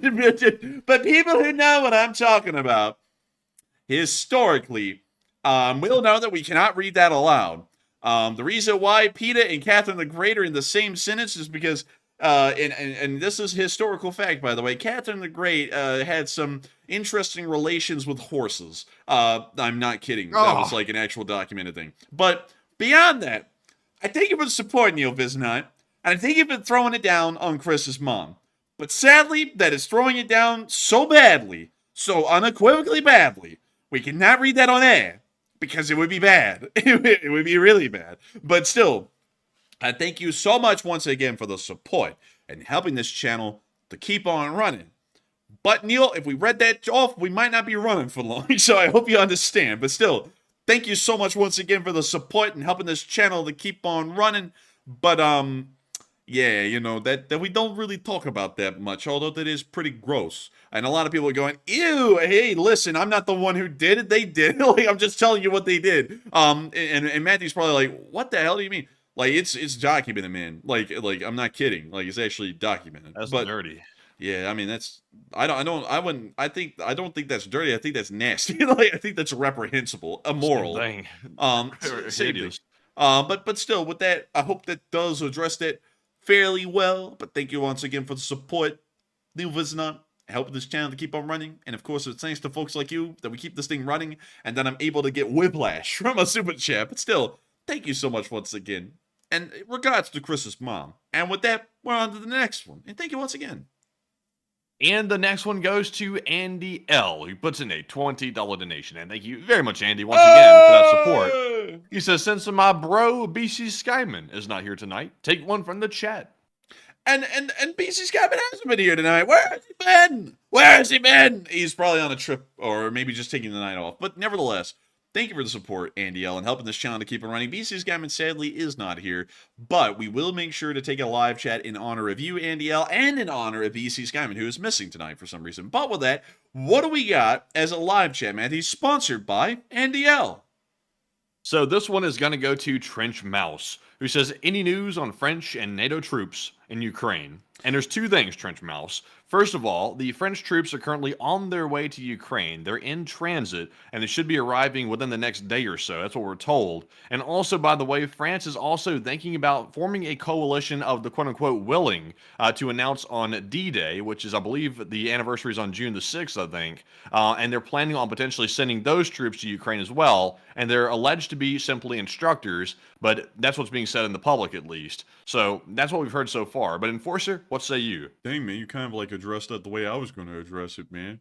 I hope that does address the question well, because Matthew covered it. But with that, I hope that does address that the best we can. And thank you once again, Andy L, for sponsoring that live chat and helping this channel to keep on running.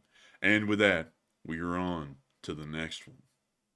Isn't that kind of interesting, though? Like, the French are, like, their idea in their head, from what they've said, is that on June the 6th, on D-Day anniversary, they want to have Macron stand up and start making a speech. And as he's in the middle of the speech, they want him to say in the middle of it, and also, by the way, folks, we have instructors from a coalition of the willing of NATO right now that's currently entering Ukraine to help train the Ukrainians. He wants to announce that literally right in the middle of the speech. I don't know if that's a done-and-done deal or not, but that would certainly be a hell of a flashbang to the Russians if they were to say that on the D-Day anniversary of all days, because they're going to be obviously having a huge crowd on that day. So sounds to me like it could be something that they end up doing, but we'll have to see. And I would be very interested to see if that is what happens. And also, another thing that's really cool about that is that usually they have those little speeches along the Normandy coast. And you know something that's really interesting, Matthew, something that I find to be just wildly interesting, is that one of the farthest over beaches, I believe, is this one near Oysterham. And what's really cool, and what's really funny, actually, is that when, I believe it was Canadian forces at Sword Beach, came off of the beach. They actually ended up surrounding this little town here called Oysterham. And the German garrison there was actually surrounded and had to break out. Like, they were the first forces, I believe, in Western Europe that had been encircled at that point by Allied forces. And then they had this fight for this bridge down here called Pegasus Bridge, which I think is still the original bridge. And it is, actually. There's the original Pegasus Bridge right there. I believe it was captured intact by British... No, I think it was... let's see, it was the... Dang, what's the symbol for that for? It's like the 1st British Airborne Division or something like that.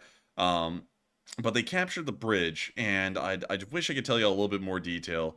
But I'd be dipped. I can't think of it. I think this is actually the Polish Airborne Unit. But I for some reason, all of this story is slipping from me because the D-Day stories were really interesting. But with that, I hope that does... Wait, what? The original Pegasus Bridge... So hold up, wait a minute. Hang on, like, did they just take the bridge and just, like, kind of scoot it off to the side and then put in another one that looked just like it?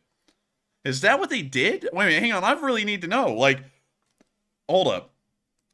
That looks like a bridge right there, and this is also a bridge, and they look identical. So, let me drop down here.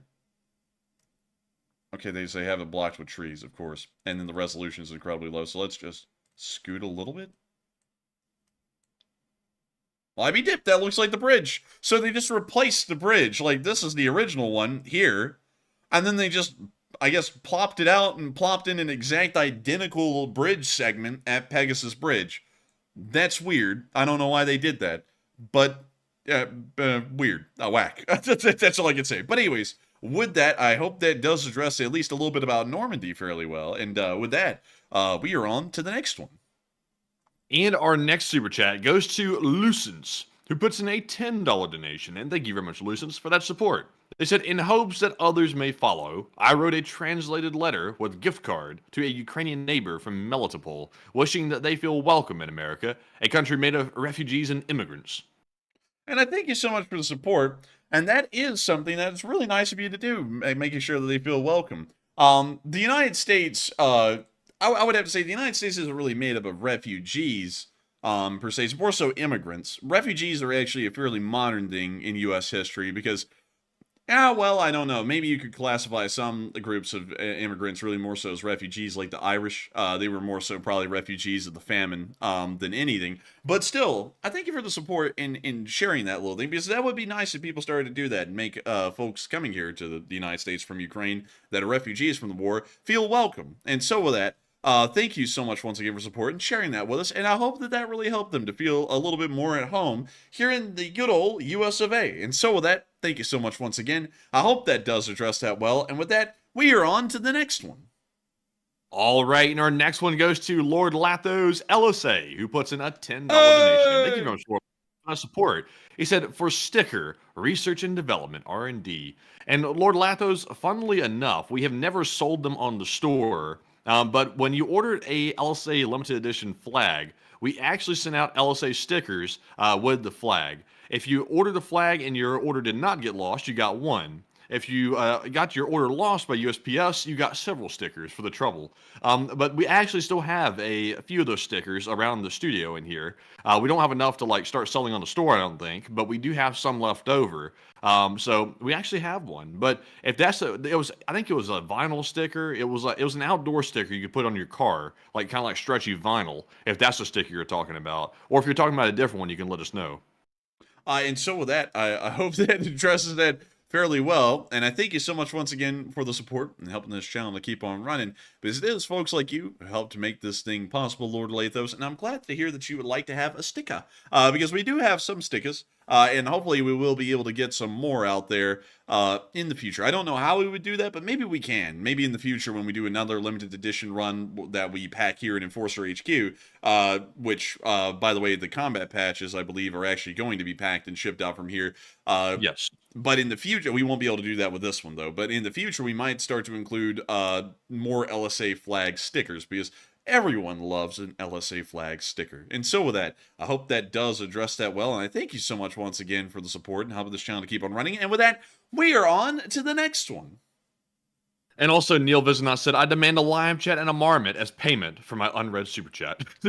Dang. I guess that is fair. That is fair. You know We what? shall grab a live chat and the marmot as well. But let's get that marmot first, then we'll get that live chat. One second. Hello there. Excuse me, 1 second. Hang on. It's slowing in. Sorry. Excuse me. Excuse me there really quickly. I would like to ask you a question. Have you gotten our merch from Official Enforcer Store? Hey, it's the marmot. Oh, hello there. Hello there. Would you like a plum? Would you like a plum? Would you like a shirt? Would you like a LSA official patch? Good old boy. Would you like a sticker? We have it all. Get some. I have mental health weeks. Shut up! You can't even shift the truck into second gear. Oh man, I'm going to ruin my reputation by getting needlessly into politics and also taking endless weeks off from running my show. Oh man. That's truly You a sputter sad more bastard, than the isn't it? 1979 Chevy Silverado. What? a Chevy Silverado, what? You sputter more than the 1979 Chevy Silverado. God dang. Man, he was speechless. Man, he's about to cry. But beyond that. Oh, Lord. I gotta say, we love the marmot, don't we? We love the marmot. And someone, Tim Anderson said, throw in a sticker with a purchase of shirts or hoodies. We don't have any stickers to throw in with that right now, so that's why I said it couldn't be this one. It had to be the next one. But with that, it is really nice to know that people love Alan the Marmot. Alan the Marmot is a classic, an absolute classic. And also the fly, I don't know, but still, it's in the painting, so we have to include it. But still, with that. Thank you so much once again, Neil Vizanov, for wanting a marmot instead of reading off your super chat. And we will also move on to make sure to take a live chat question in honor of Neil Vizanov. And so, Matthew, what do we got? So this live chat question goes to Paramecium 13, and they said, how long does it take for an Iskander to pack up and leave? Not that long, actually. It probably takes maybe 5 minutes. So it doesn't really take that long once they fire. May even be less time than that, because it's not really like they're having to load a rocket on or anything. They're just having to lift the launcher back down into its carry position and then move on. So I would say maybe 2.5 to 5 minutes for an Iskander launcher, a ground-based one, to pack up and then move. And so with that, I hope that does address that live chat well. And with that, we are now going to be moving on into the next one. But thank you once again, Neil Vizanov, for wanting us to circle back and get all that. Also, Matty, I just noticed we could get a traffic map, and it's been shut off in Ukraine. How interesting. It actually has been shut off down there, so you can't get a They don't want it to be seen. Also, I don't think there's really a need for that anyway. It's just like an OPSEC violation. Yeah, but I was like, wouldn't that be interesting? But let's see where traffic jams are happening. We got one happening right now, going from Romania into Hungary, which is really interesting. And then we also have another one going from Romania to the other side of the border. Oh, these are border crossings. That's why. I was about to be like, what in the world is going on with Hungary? It's just border crossings. And then throughout the rest of Europe, there's like practically no road traffic. And here in the United States of America, what's going on over here? Oh, yeah. Of course, there's a traffic jam in the middle of the damn night in Atlanta somehow. What about Birmingham? Anything going on over here? Huh. Apparently the interstates are also jam-packed in Birmingham too. Really more so than in Atlanta, to be quite honest. That's kind of weird. We'd never go downtown. Like, 3 people got shot and killed down there today, so we really don't feel that apt to go down there. It's kind of like going to Vovchansk or something along those lines. But anyways, with that, I hope that does address that quite well indeed. And with that, we are, if the map loads, we are now going to be moving on into the next one. So what do we got, Matthew? All right, so the next one goes to Joey Chungus, who puts in a $5 donation, and thank you very much, Joey, for that support. He said, howdy from Salt Lake City, and given China and India's history, I'm curious what you guys assess India's role would be in a Taiwan conflict, and you guys rock. And thank you so much for the support. all the way from Salt Lake City in Utah. Look at that great Salt Lake. Look at that thing. It's actually drying up a Salt little. Lake City. I've heard that y'all have a very big earthquake that might be happening in the next 5 or 7 years or something like that, and it scared a lot of people off, including our folks, from even looking at Salt Lake City because they think an earthquake's going to happen. Is it true, Joey Chungus? Can you tell us? In the meantime, while Joey Chungus is about to tell us about that, I would like to say that Chris's mom has apparently visited Salt Lake City, as one of the mountains was named in her honor, Gobbler's Knob. But moving on from that... Oh. That might have been a little too much, but moving on from that and out of the area, you are asking a very interesting question about Indian-Chinese relations and how they would pertain to the conflict that may happen with Taiwan. And that is a really good question. I will be entirely honest with you. That's actually a great one. To answer it, there is actually a little bit of background that has to be made about Indian-Chinese relations. And a lot of people don't know this in America. I'll be quite honest. A lot of Americans don't really know much of anything. I hate to say that, but over doing this for 2 years now, I found out that a lot of people have a very two-dimensional view of the world and don't really look at it as complex as it is. Because a lot of people think that India and China are friends because they're in BRICS, and that's not the case at all. Actually, India and China hate each other, and just last year, 6 Indian border guards and 2 Chinese Chinese border guards on the Indian border died in border conflicts. Like, they beat each other to death. Like, no joke. And it's something that has actually pushed India away from China and more towards the United States in recent times. And also considering that India is an emerging economy, and I'll show you all that because a lot of people always crap on India and say, oh, it's not that big of a country, it's not that big of a deal. It actually, crazily enough, is turning into a big deal. Their GDP is starting to skyrocket, a lot like China's did back at the early 2000s.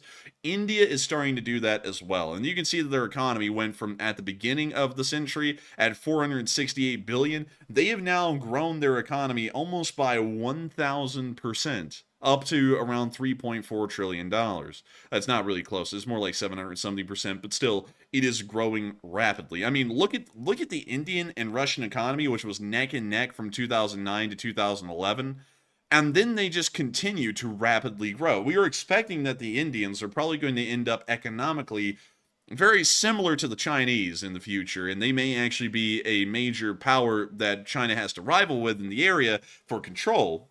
At the moment, though, India is still kind of like a fledgling country economically and is continuing to grow, and it's going to take some time for that to happen, probably another 2 decades. But moving on from that, one thing that is interesting about that is that it is leading India to have a bit more say in the area than they did in the past. Instead of just dealing with Pakistan, now they're really starting to deal with China a good amount. And China is also starting to consider them an emerging threat in the area because of how much they're growing economically. And not only that, because of Chinese aims of national rejuvenation, which is what the Chinese call reclaiming what they believe is all of their lost lands and also becoming a major economic power by 2049, and also a military power as well. They have to take the Kashmir area because a part of it, this little area up here that kind of looks like a circle, is actually claimed by China. And that's why the beatings are going on in the border area in between the border guards. But anyways, because of that, India is more friendly with the U.S. than they are with China, although they're in BRICS. And so, with that in mind, if China went to war with Taiwan, I would expect that the Indians probably not get directly involved in that conflict. I actually believe that they would never get directly involved in that conflict. Instead, they would most likely move to diplomatically becoming friends with the United States even further, and most likely finally allowing us to build a submarine base either in India, or they will create a joint alliance with Sri Lanka, and then the United States will build its submarine pens in Sri Lanka.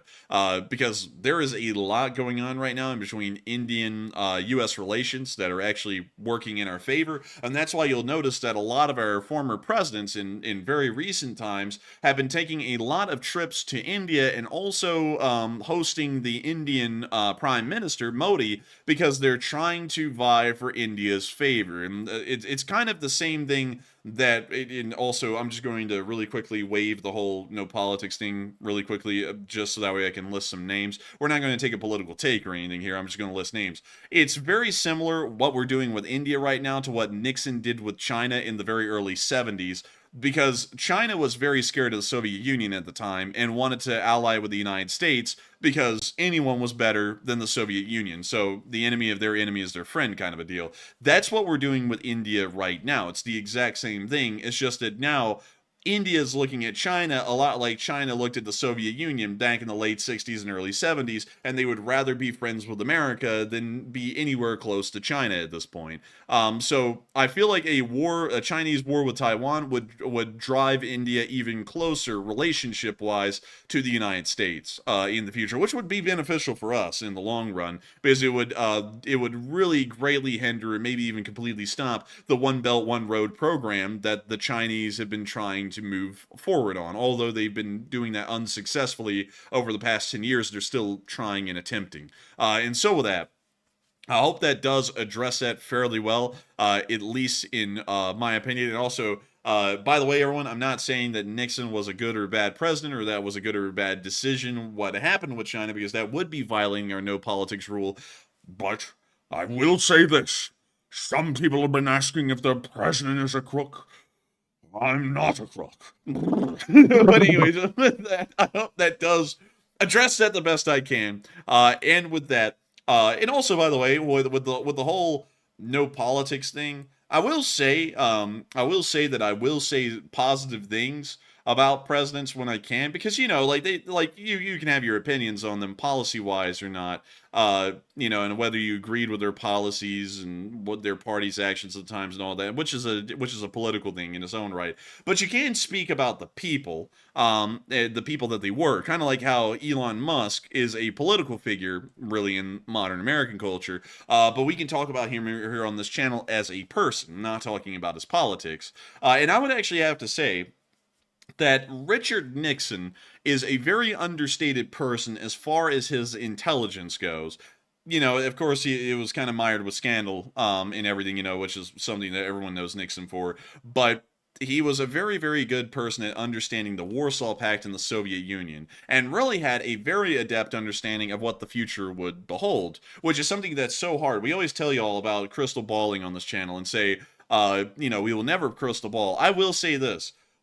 Say what you want about Nixon on a political level, but if you ever listen to his interviews after he was president, of people asking him questions about what would happen with the Warsaw Pact, what would happen with the Soviet Union, and these interviews were done in I believe the late 70s or early 80s, by the way, so this would all be prophetic, what he would say. He ended up accurately predicting exactly what would happen to the Soviet Union, exactly what would happen to the Warsaw Pact, and also the emergence of an incredibly strong Chinese state that would end up rivaling the United States in the turn of the millennia, which is a very, very wild thing for him to get all of that on point. They were really overgeneralizations, but nevertheless exactly on point, which was very interesting to see, because not a lot of people can accurately do that. I don't even think I could accurately predict what the world would look like in, say, 40 years, but somehow he did it, which says that he had a very uncanny ability to understand where the world was moving and to be able to predict that with very high accuracy 40 years in the future, which is something that a lot of people really cannot do, myself included, I would believe. But with that, hope that does address that the best I can, and also I'm not going to say that, I love Nixon or hate Nixon. I'm just saying that as a person, he was a very, very intelligent person with understanding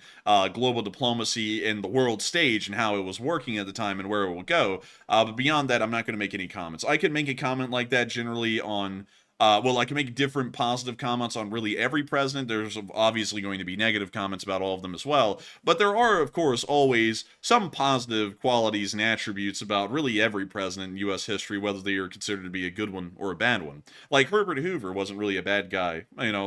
Well, he did end up gassing the veterans out of the National Mall. But beyond that, I mean, he was kind of an interesting guy on a personal level. The only person though that wasn't was Calvin Coolidge. Like, he was the most like bland person ever. Like still, you know, you got to give him credit for being bland. I mean, that's kind of a nice quality in its own right. But guy was a little bland. Everyone said that about him. Everyone who met him was like, he was just kind of like a bland guy. So, you know, maybe the only person that you can't say that he had like positive personal attributes about. I mean, they're just kind of indifferent attributes. But with that, I hope that does address that the best I can, at least about that whole thing. But with that, we are on to the next one. All right, so moving on from that topic real quick to a different one. Y'all will find this quite interesting, probably funny even. Over there in North Korea and South Korea, if y'all hadn't heard, today North Korea sent over 600 more sewage-filled balloons to the South Korean side. Yes, they did, and they landed all around the cities, and they had to send out hazmat teams to try to pick up the trash and the sewage that North Korea sent over. So now, the South Koreans, they are getting pissed off. They've had enough. So, if you didn't know, they have loudspeakers, South Korea does, set up on their side, pointed toward the North Korean side. They stopped playing stuff on the loudspeakers at the North Koreans because it almost started, apparently, a war, from what I understand. So, now the South Koreans are threatening to turn the loudspeakers back on and start blasting stuff toward the North Koreans. And they've aimed the speakers back their direction, and they've hooked them up to the power. So I'm not sure what they're planning on playing on the loudspeakers. It could be Taylor Swift. And they're not saying here, though. But apparently it's something horrific because North Korea is once again threatening to start war over it if those speakers turn back on. But Enforcer, what do you have to say? This is all petty as hell. We're going to send poo-poo balloons. Yeah. We're going to turn the speakers back on. Dude, this sounds like a neighborhood quarrel right here. Like throwing like shopping bags of crap over the fence. And then the other person be like, I'm going to play loud drum and bass. And you're like, you better not play loud drum and bass. Dude, this is ridiculous, really. I would say, I don't really know what to say about it rather than this is actually ridiculous. But I want to see them turn the speakers back on and see what happens, man. They're going to turn the speakers on and they're going to go.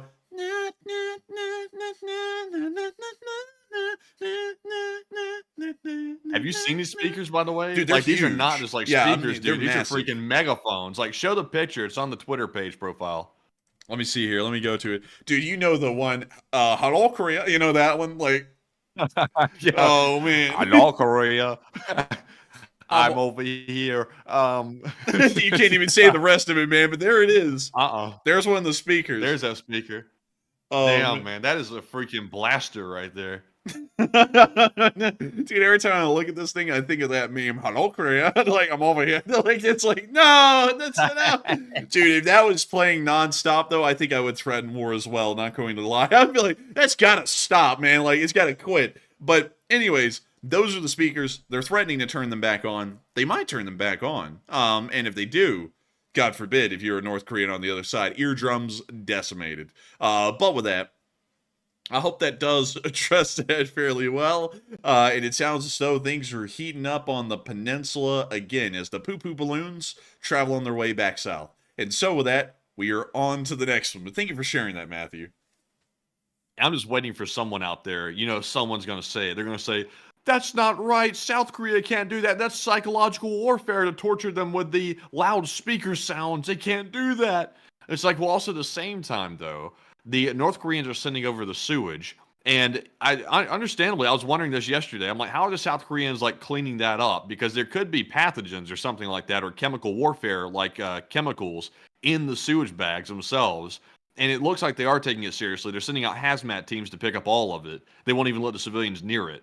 So, you know, it could be a matter of time before North Korea sends something actually dangerous over in those sewage bags that's a little bit more, you know, intense than simply a big turd. Yeah, it's a really weird thing. I don't really know how to make comments on this really because it's like, what do you do about poop balloons? What country has ever dealt with this? I don't think any country in history has ever dealt with poop balloons. Like, this is a new level. Different. This is a new level of Wolf Warrior diplomacy going on here. It's like, how do we respond to that? Like, honestly, I would say find the poop balloon launching locations and threaten to strike them. Like, that would be my thing because I don't really know what to do about this. Like, you can't ignore it. but it feels like something that's so stupid it ought to be ignorable. But you can't do that because who knows if it's carrying some kind of a pathogen, like Matthew said. So what do we do? Like what do we do about it? And also, by the way, I really want to know, like, are we going to eventually respond by sending poop balloons of our own? I think the journalist who asked that question actually had a pretty legitimate question there. It sounds stupid, sure, but really though, like, is that the only way we can retaliate is by doing it back?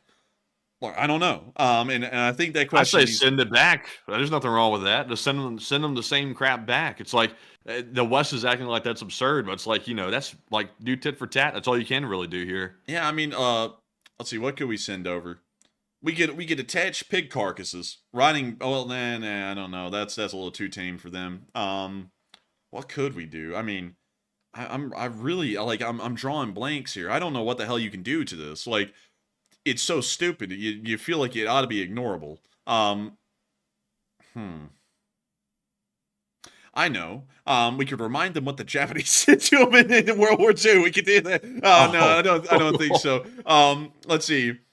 And that's a violation. Yeah, that would spark immediate war. Dude, North Korea would be like, I'm over here launching my rockets with no lotion. It's like, oh no. Oh man, like no lotion. You know the joke. you know the joke. But what can you do? Like, I'm really actually getting a little bit angry about this. I don't know what you can do in response to this. Like, you gotta be kind of creative. Let's see. Balloons full of food.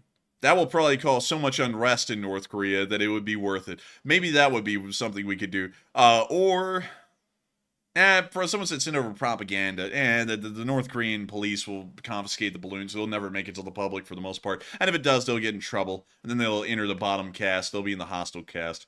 Oh, by the way, do y'all know that? Do y'all know that North Korea has a caste system called Sonbong? I believe it's actually Songbong. Songbong. Let's see. Caste system. Let me see if I can. Songbong. Yeah, that's it. There we go. Right there. Boom. Songbong. It's the social classes. And let me see. I thought they still exercise Juche. Yeah, but as a part of Juche, they have like strict social classes. Like, they actually have a caste system of classes. And let's see. Oh, here we go. This is literally exactly what is in, I think. Let me go look at the name. 1 second. I'll be back. Oh, the enforcer has left the building. ATP 7-100.2, which is the North Korean tactics book published by the Department of the Army. This is exactly what they have in their book. These are the 3 classes. The core, which makes up 28% of the population, includes professional revolutionaries, descendants of war heroes who died working or fighting for the North, peasants, or those from peasant families. Then there's wavering, which makes up 45% of the population, so almost half of the population is in the wavering class. It includes people who previously lived in South Korea or China, those with relatives who went to the South, families of small-scale merchants, intellectuals, practitioners of superstition, etc. And then there's the hostile class at 27%. It appears that they added this a little bit compared to what the army said, but includes descendants of landlords, capitalists, religious people, political prisoners, those who had assisted South Korean forces during the Korean War, or were otherwise judged anti-party or associated with external powers. Particularly the Army ATP on this, which stands for, I think it's Army Techniques Procedure, says that most of the hostile class actually works in labor camps to death, and that while men and women in the labor camps can marry, the children will live and work in the gulag until they free themselves by escaping. So really interesting kind of a deal. But beyond that, this is the caste system of Korea. I never even knew that North Korea had a caste system until I started reading the Army's pretty much like informational booklet on the North Koreans. I was like, no way, they actually have that. And they do. Like, it's actually Doesn't that kind of mess up the whole idea of communism, though? Their whole country is like, isn't North Korea the only actually like pure communist system that's ever existed and still functions like this? No, because pure communism would be Marxism, and what North Korea has is Juche, which isn't really communist at all. Like it's a really weird thing because they have the communist aesthetic, and they use communist terminology, but the way the country actually runs, it runs more so as an authoritarian monarchy. That's really how it runs. And it's a really incredibly weird system. That's why the Soviet Union and China weren't really the biggest of fans of North Korea, because there was nothing similar. Like Leninism, which is what the Soviet Union was, it was Marxist-Leninist ideology. It's probably the closest that any communist country has come to being a truly communist country, just pure Marxism. Maoism is a little interesting as well, because the People's Republic of China, or the Chinese Communist Party, emphasizes let me think. How in the world did they say it? They emphasize Marxist-Leninist thinking, but at the same time, they also encourage Maoist thought, which is Maoism. And so they're close to being a real, true communist country. Like, all of them are the umbrella term of communist. All of them are communist countries. It's just that they get closer to the source than most. It's kind of like how America is a democracy, but then people go, it's not really a democracy, it's a federal republic, which is true, it's a federal republic, but that's still a form of a democracy. It's just a different version of it that's not as close to the original Greek direct democracy that existed in the city-state of Athens, which is what most people consider to be true democracy. Like, that is the truest democracy you can get, and then everything else is kind of trying to get there, it's close to there. So to me, it seems like North Korea is pretty much communist all the way, because they have the centrally controlled economy. They also have like social ownership of like the government facilities and things like that. That's what they call it, all the people's whatever, like the government agency is. And the only part that's confusing to me though is, like, in communism, you're supposed to eliminate the class like distinctions, also like the class ranks. You're supposed to get rid of that. That's the whole point of communism. Everyone's equal under communism. The only difference I see in North Korea is they have a dictator at the top. So, you know, it's still, like, primarily to me communist, but it's like a communist dictatorship with that one element there of Kim ruling the whole thing. Yeah, I would maybe so, but then again, most communist countries end up having some sort of an unofficial caste system like this, because it's the only way that they can ensure loyalty to the party. Because the more loyal you are to the party, the more benefits you get. So that's kind of something that always exists. Like, for example, in China, they have an unofficial caste system, you know, of different levels of loyalty to the Communist Party. And in the Soviet Union, they even had something like it, but it wasn't even close to this. Like, the Soviet Union had a kind of, honestly, a much looser version of the loyalty system. China has like a semi-solidified one, and then North Korea is probably the most solidified one, because they actually have a distinct caste system that revolves around it. And also, Matthew, this is the one, like, right here, like, the core is like really the only one that gets the lapel pins, if you know what I'm talking about. You know, like the North Korean lapel pins with the leader smiling, not smiling, all that stuff on it. They're really the only ones who get access to it. The wavering caste does not even get the chance to get the lapel pins, and then obviously the hostile class would never be able to get the lapel pins. So that's like another interesting thing about it. But I feel like we've been on the whole North Korea thing for a bit, because the whole crap balloon thing, but North Korea is a very interesting country. And don't worry, folks, a lot of y'all are probably going to be going, well, what will happen in the Korean Peninsula? I have an entire book. As I said earlier, it's ATP 7100.3, I think. And it's all about North Korea and North Korean tactics, written by the Department of the Army. I'm going to be reading it. I think this one was published in like 2021. So it's incredibly recent as far as it goes. I'll be reading it.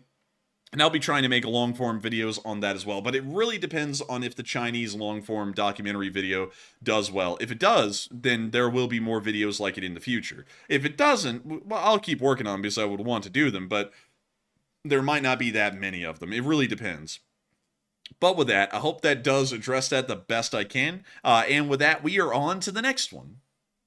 All right, and our next one is going to go to Neil Visinant once again, who puts in a $10 donation, and a huge shout out to Neil once more. He said, Enforcers, why do you two get away with X-rated crap about Chris's mom, but I get censored for a simple educational joke about historical facts? And he said, JK. But listen, Neil, we don't make X-rated comments about Chris's mom. Chris's mom is X-rated. It's just simply the nature of Chris's mom. But anyways, Enforcer, what say you? And I gotta say, Neil, you got a good point. But sometimes there's a thing where we're like, man, would we want to read that off on stream? And the answer is no. It's like it feels weird or it feels bad, and we're like, dang, we don't want to do it. But still, I get what you're saying though, Enforcer. I mean, Neil Vizna, I don't know. I've read the first word in that super chat. I said Enforcer. Wow, I'm stupid. But beyond that, thank you so much for supporting Neil and helping this channel to keep on running. And thank you once again for supporting this channel and helping it to be possible. And with that, we are on to the next one. And up next, we have a $5 super chat from Carrie Ann LSA, and huge shout out to the first couple of the LSA. We also have a 3 from John Brewer and a 2 from Santi. And thank you very much, Carrie Ann, John, and Santi, and also Nick as well, for that support and helping to keep the channel running. And there were no comments to address on any of those. But of course, all support means a lot to us, and we appreciate it very much. And we also have a $5 super chat from Fishing and Kayaking. He said, disclaimer, I am not calling you war whores, LOL. But what are you going to do after this war ends and move on to China, Taiwan, Israel, Hamas, etc.? I would say what will happen once this war ends is that we're going to really move on to covering everything in a really broad and varied format. That's kind of what the plan is at the moment, because there's so much going on in the world at all times, and not all of it has to pertain to war. And there's really a lot of interesting things to be seen and had out there that isn't about war. Like, for example, the whole thing going on in Latin America with a major trade road that they're trying to build to replace the Panama Canal, or really anything else going on, for that matter, around the world. There's a lot to talk about that's going on out there, and we do not have to touch on domestic politics to keep news going. So if the news keeps... well, if the war ends, the news will keep going. It's just that we'll shift what kind of news is being covered. It will move really from specifically Ukraine with focuses on other areas when they become hot topics to really covering everything all at one time. And then if something, of course, becomes a hot topic, like a war with China and Taiwan begins, then we'll move to primarily covering that and then lightly focus every once in a while on the other things going on around the world. And so with that... Oh, trust me, with the instability happening today around the world in pretty much every region, I think we've got pretty good job security at this point that there's always going to be something going on, because right now there's so many things going on. We really can't just cover everything. We have to pick and choose. And right now, Ukraine's the main topic. But of course, all these other things are brewing in the background. And we don't even cover really what's happening in Israel and also between Iran right now, because we could cover it, but Ukraine is a little bit hotter right now. There's a lot more pressing things happening in Ukraine. Not that Israel's unimportant. It's just more pressing in Ukraine right now, in my opinion. But there's plenty to cover there as well. We're simply just choosing not to cover it at the moment. But, there's plenty of news to cover all over the place. So trust me, the channel isn't going anywhere anytime soon. But hopefully, in just a realistic sense, hopefully these conflicts do die down around the world, because we don't want conflict. But unfortunately, the sick people out there will keep it going, and there will be news to cover. And so I hope that does address that well also on Matthew's end, but that's where the channel will mostly be shifting once the war in Ukraine ends. And hopefully, honestly, it'll end soon. And so with that, I hope that does address that well, and we are on to the next one. And the next one goes to Boy, who puts in a 2 and says China paid Putin to invade at the Winter Olympics.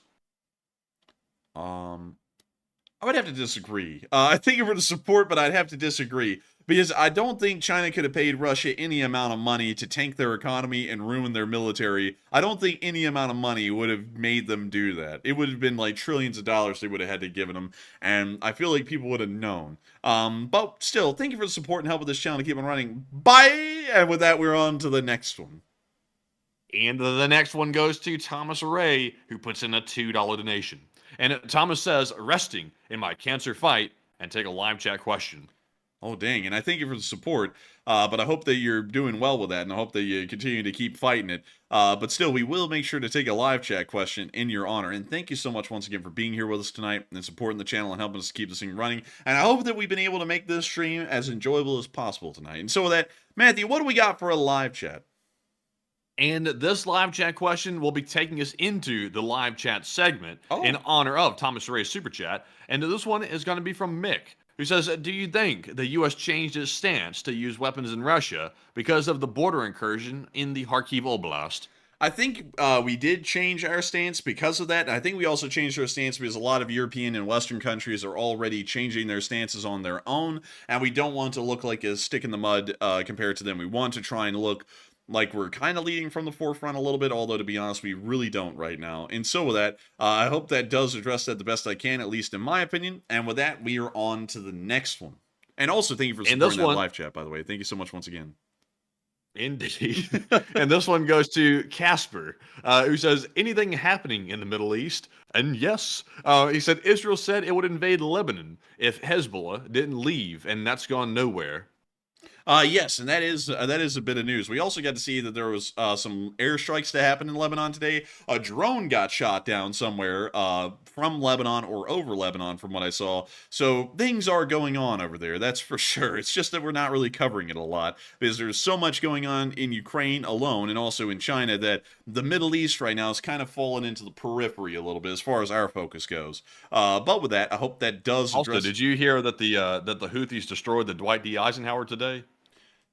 No way. They destroyed it again. No, not Dwight. I like Ike. What? No way. You're kidding, right? Like they couldn't have destroyed it. Oh yeah. Oh my God. They keep lying over and over. The Houthis keep saying. They said this like a couple of weeks back too. They said we've launched a strike on the Dwight D. Eisenhower aircraft carrier and it's no more. And they lied. And then they said it again today. They said they attacked it again and they really jacked it up big time. And of course, nothing happened to it. Oh my God. If they said it, it has to be true. Dude, you know some... Oh my God. Oh man.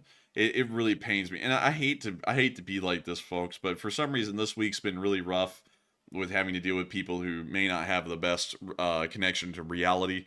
Someone out there will believe the Houthis, and they will go, oh, the Dwight D. Eisenhower has been sunk. And if I run into him, I'll be like, nah, it wasn't. Oh yeah, you think the government's going to tell you that it was sunk? It's like... No, I think the thousands of families that would have lost their loved ones would probably let us know that the aircraft carrier had sank. It's not really like you can hide that. Oh, but the secret shadow government, they wouldn't let them know either. It's it's just a never-ending thing with that. My goodness. It really wears me out. Like just dealing with it a small amount, I'm like, oh my God, I don't know how people can live in this kind of fantasy land. It's tough for me to even comprehend. I'll be entirely honest. But hey, the Dwight D. Eisenhower is pretty cool. Like, check this out. Look, it's a British Sea Harrier on the deck of the Eisenhower in 1984. Look, this thing was involved in the 24th of June evacuation from the U.S. Embassy in Lebanon as the country descended into civil war. Isn't that cool? Isn't that cool? It was in the Gulf War.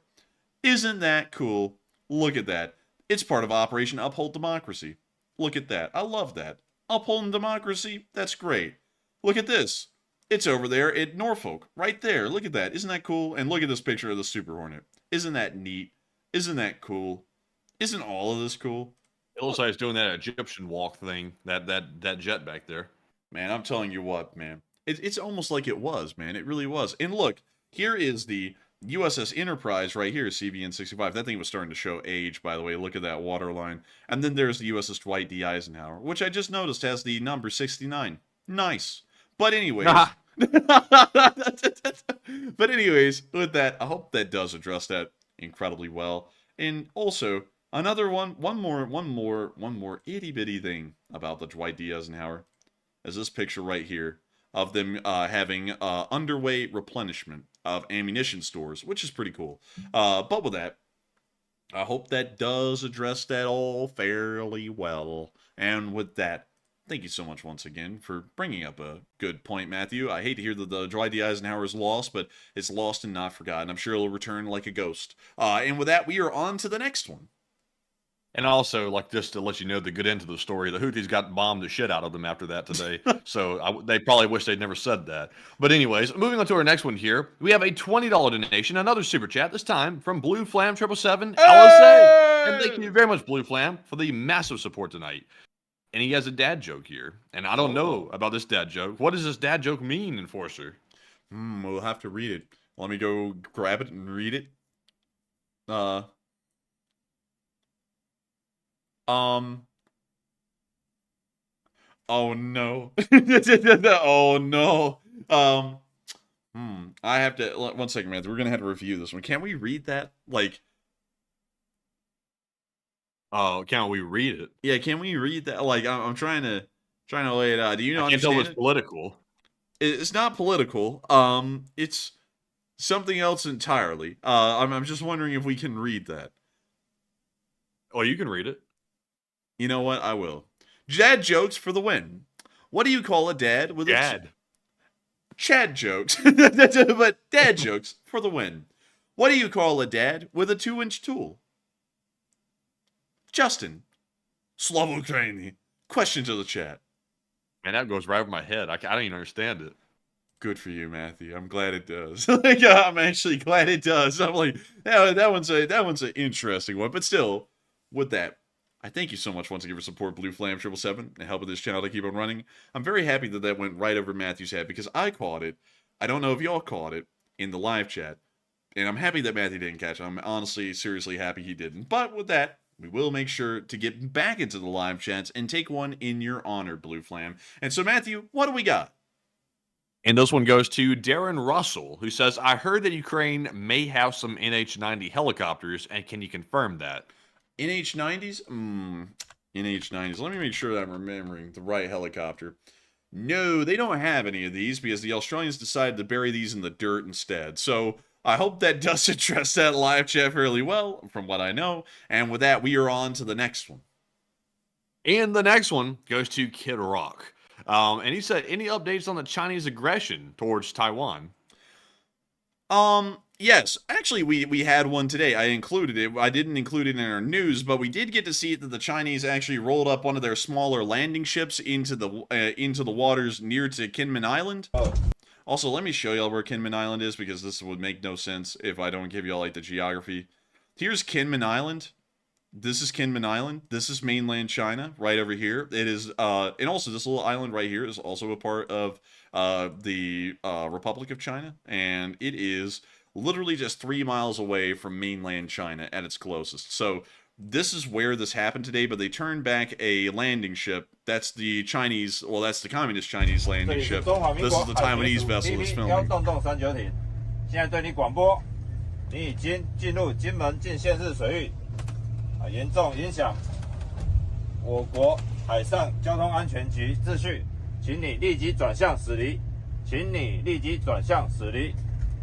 The Chinese boat looks like crap. Man, that thing literally looks like a junk. I'm not even kidding. Like, I don't know how they can make a landing ship look that stupid. Like, it looks like it's from World War II. I'm not going to lie. But that looks is... like it could start fishing any minute.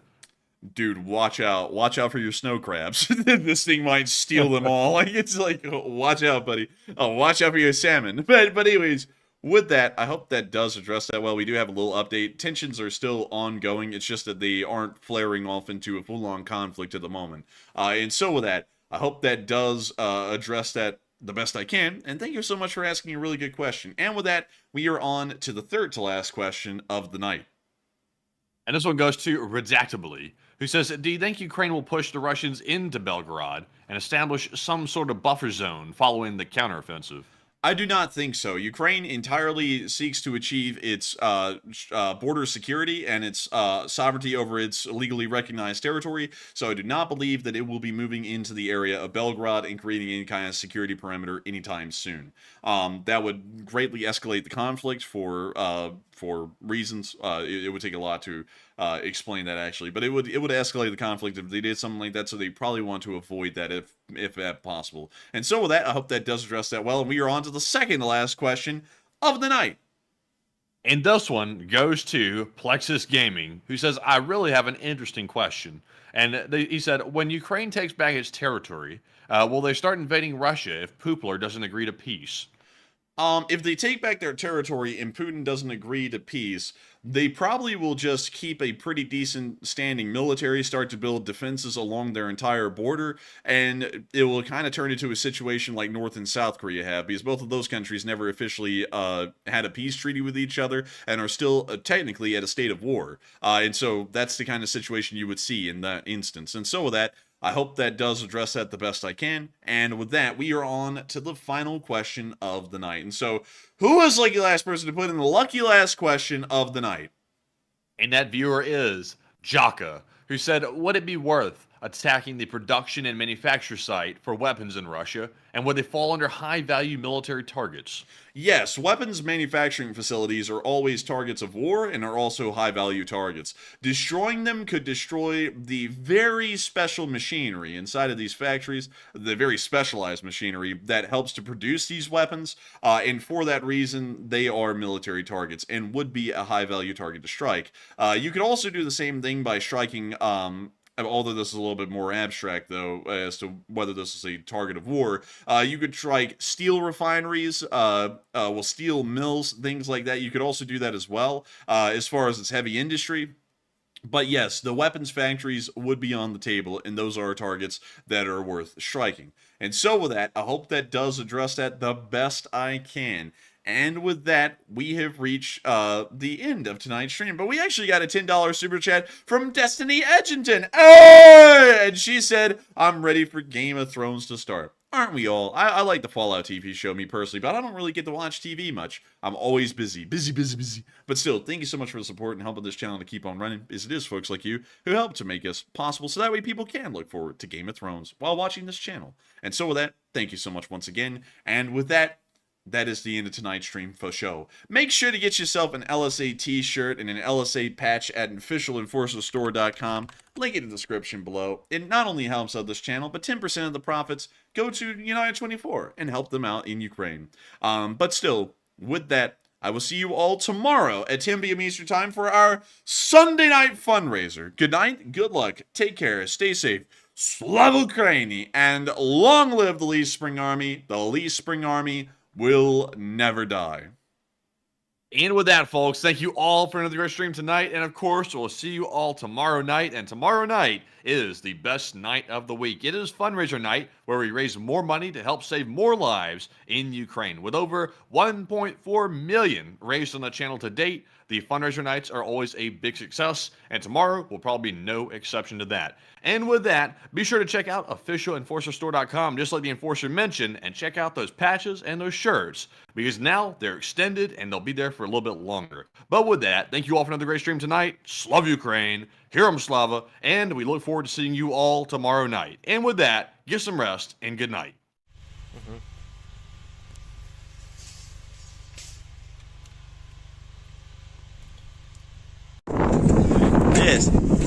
The leaves.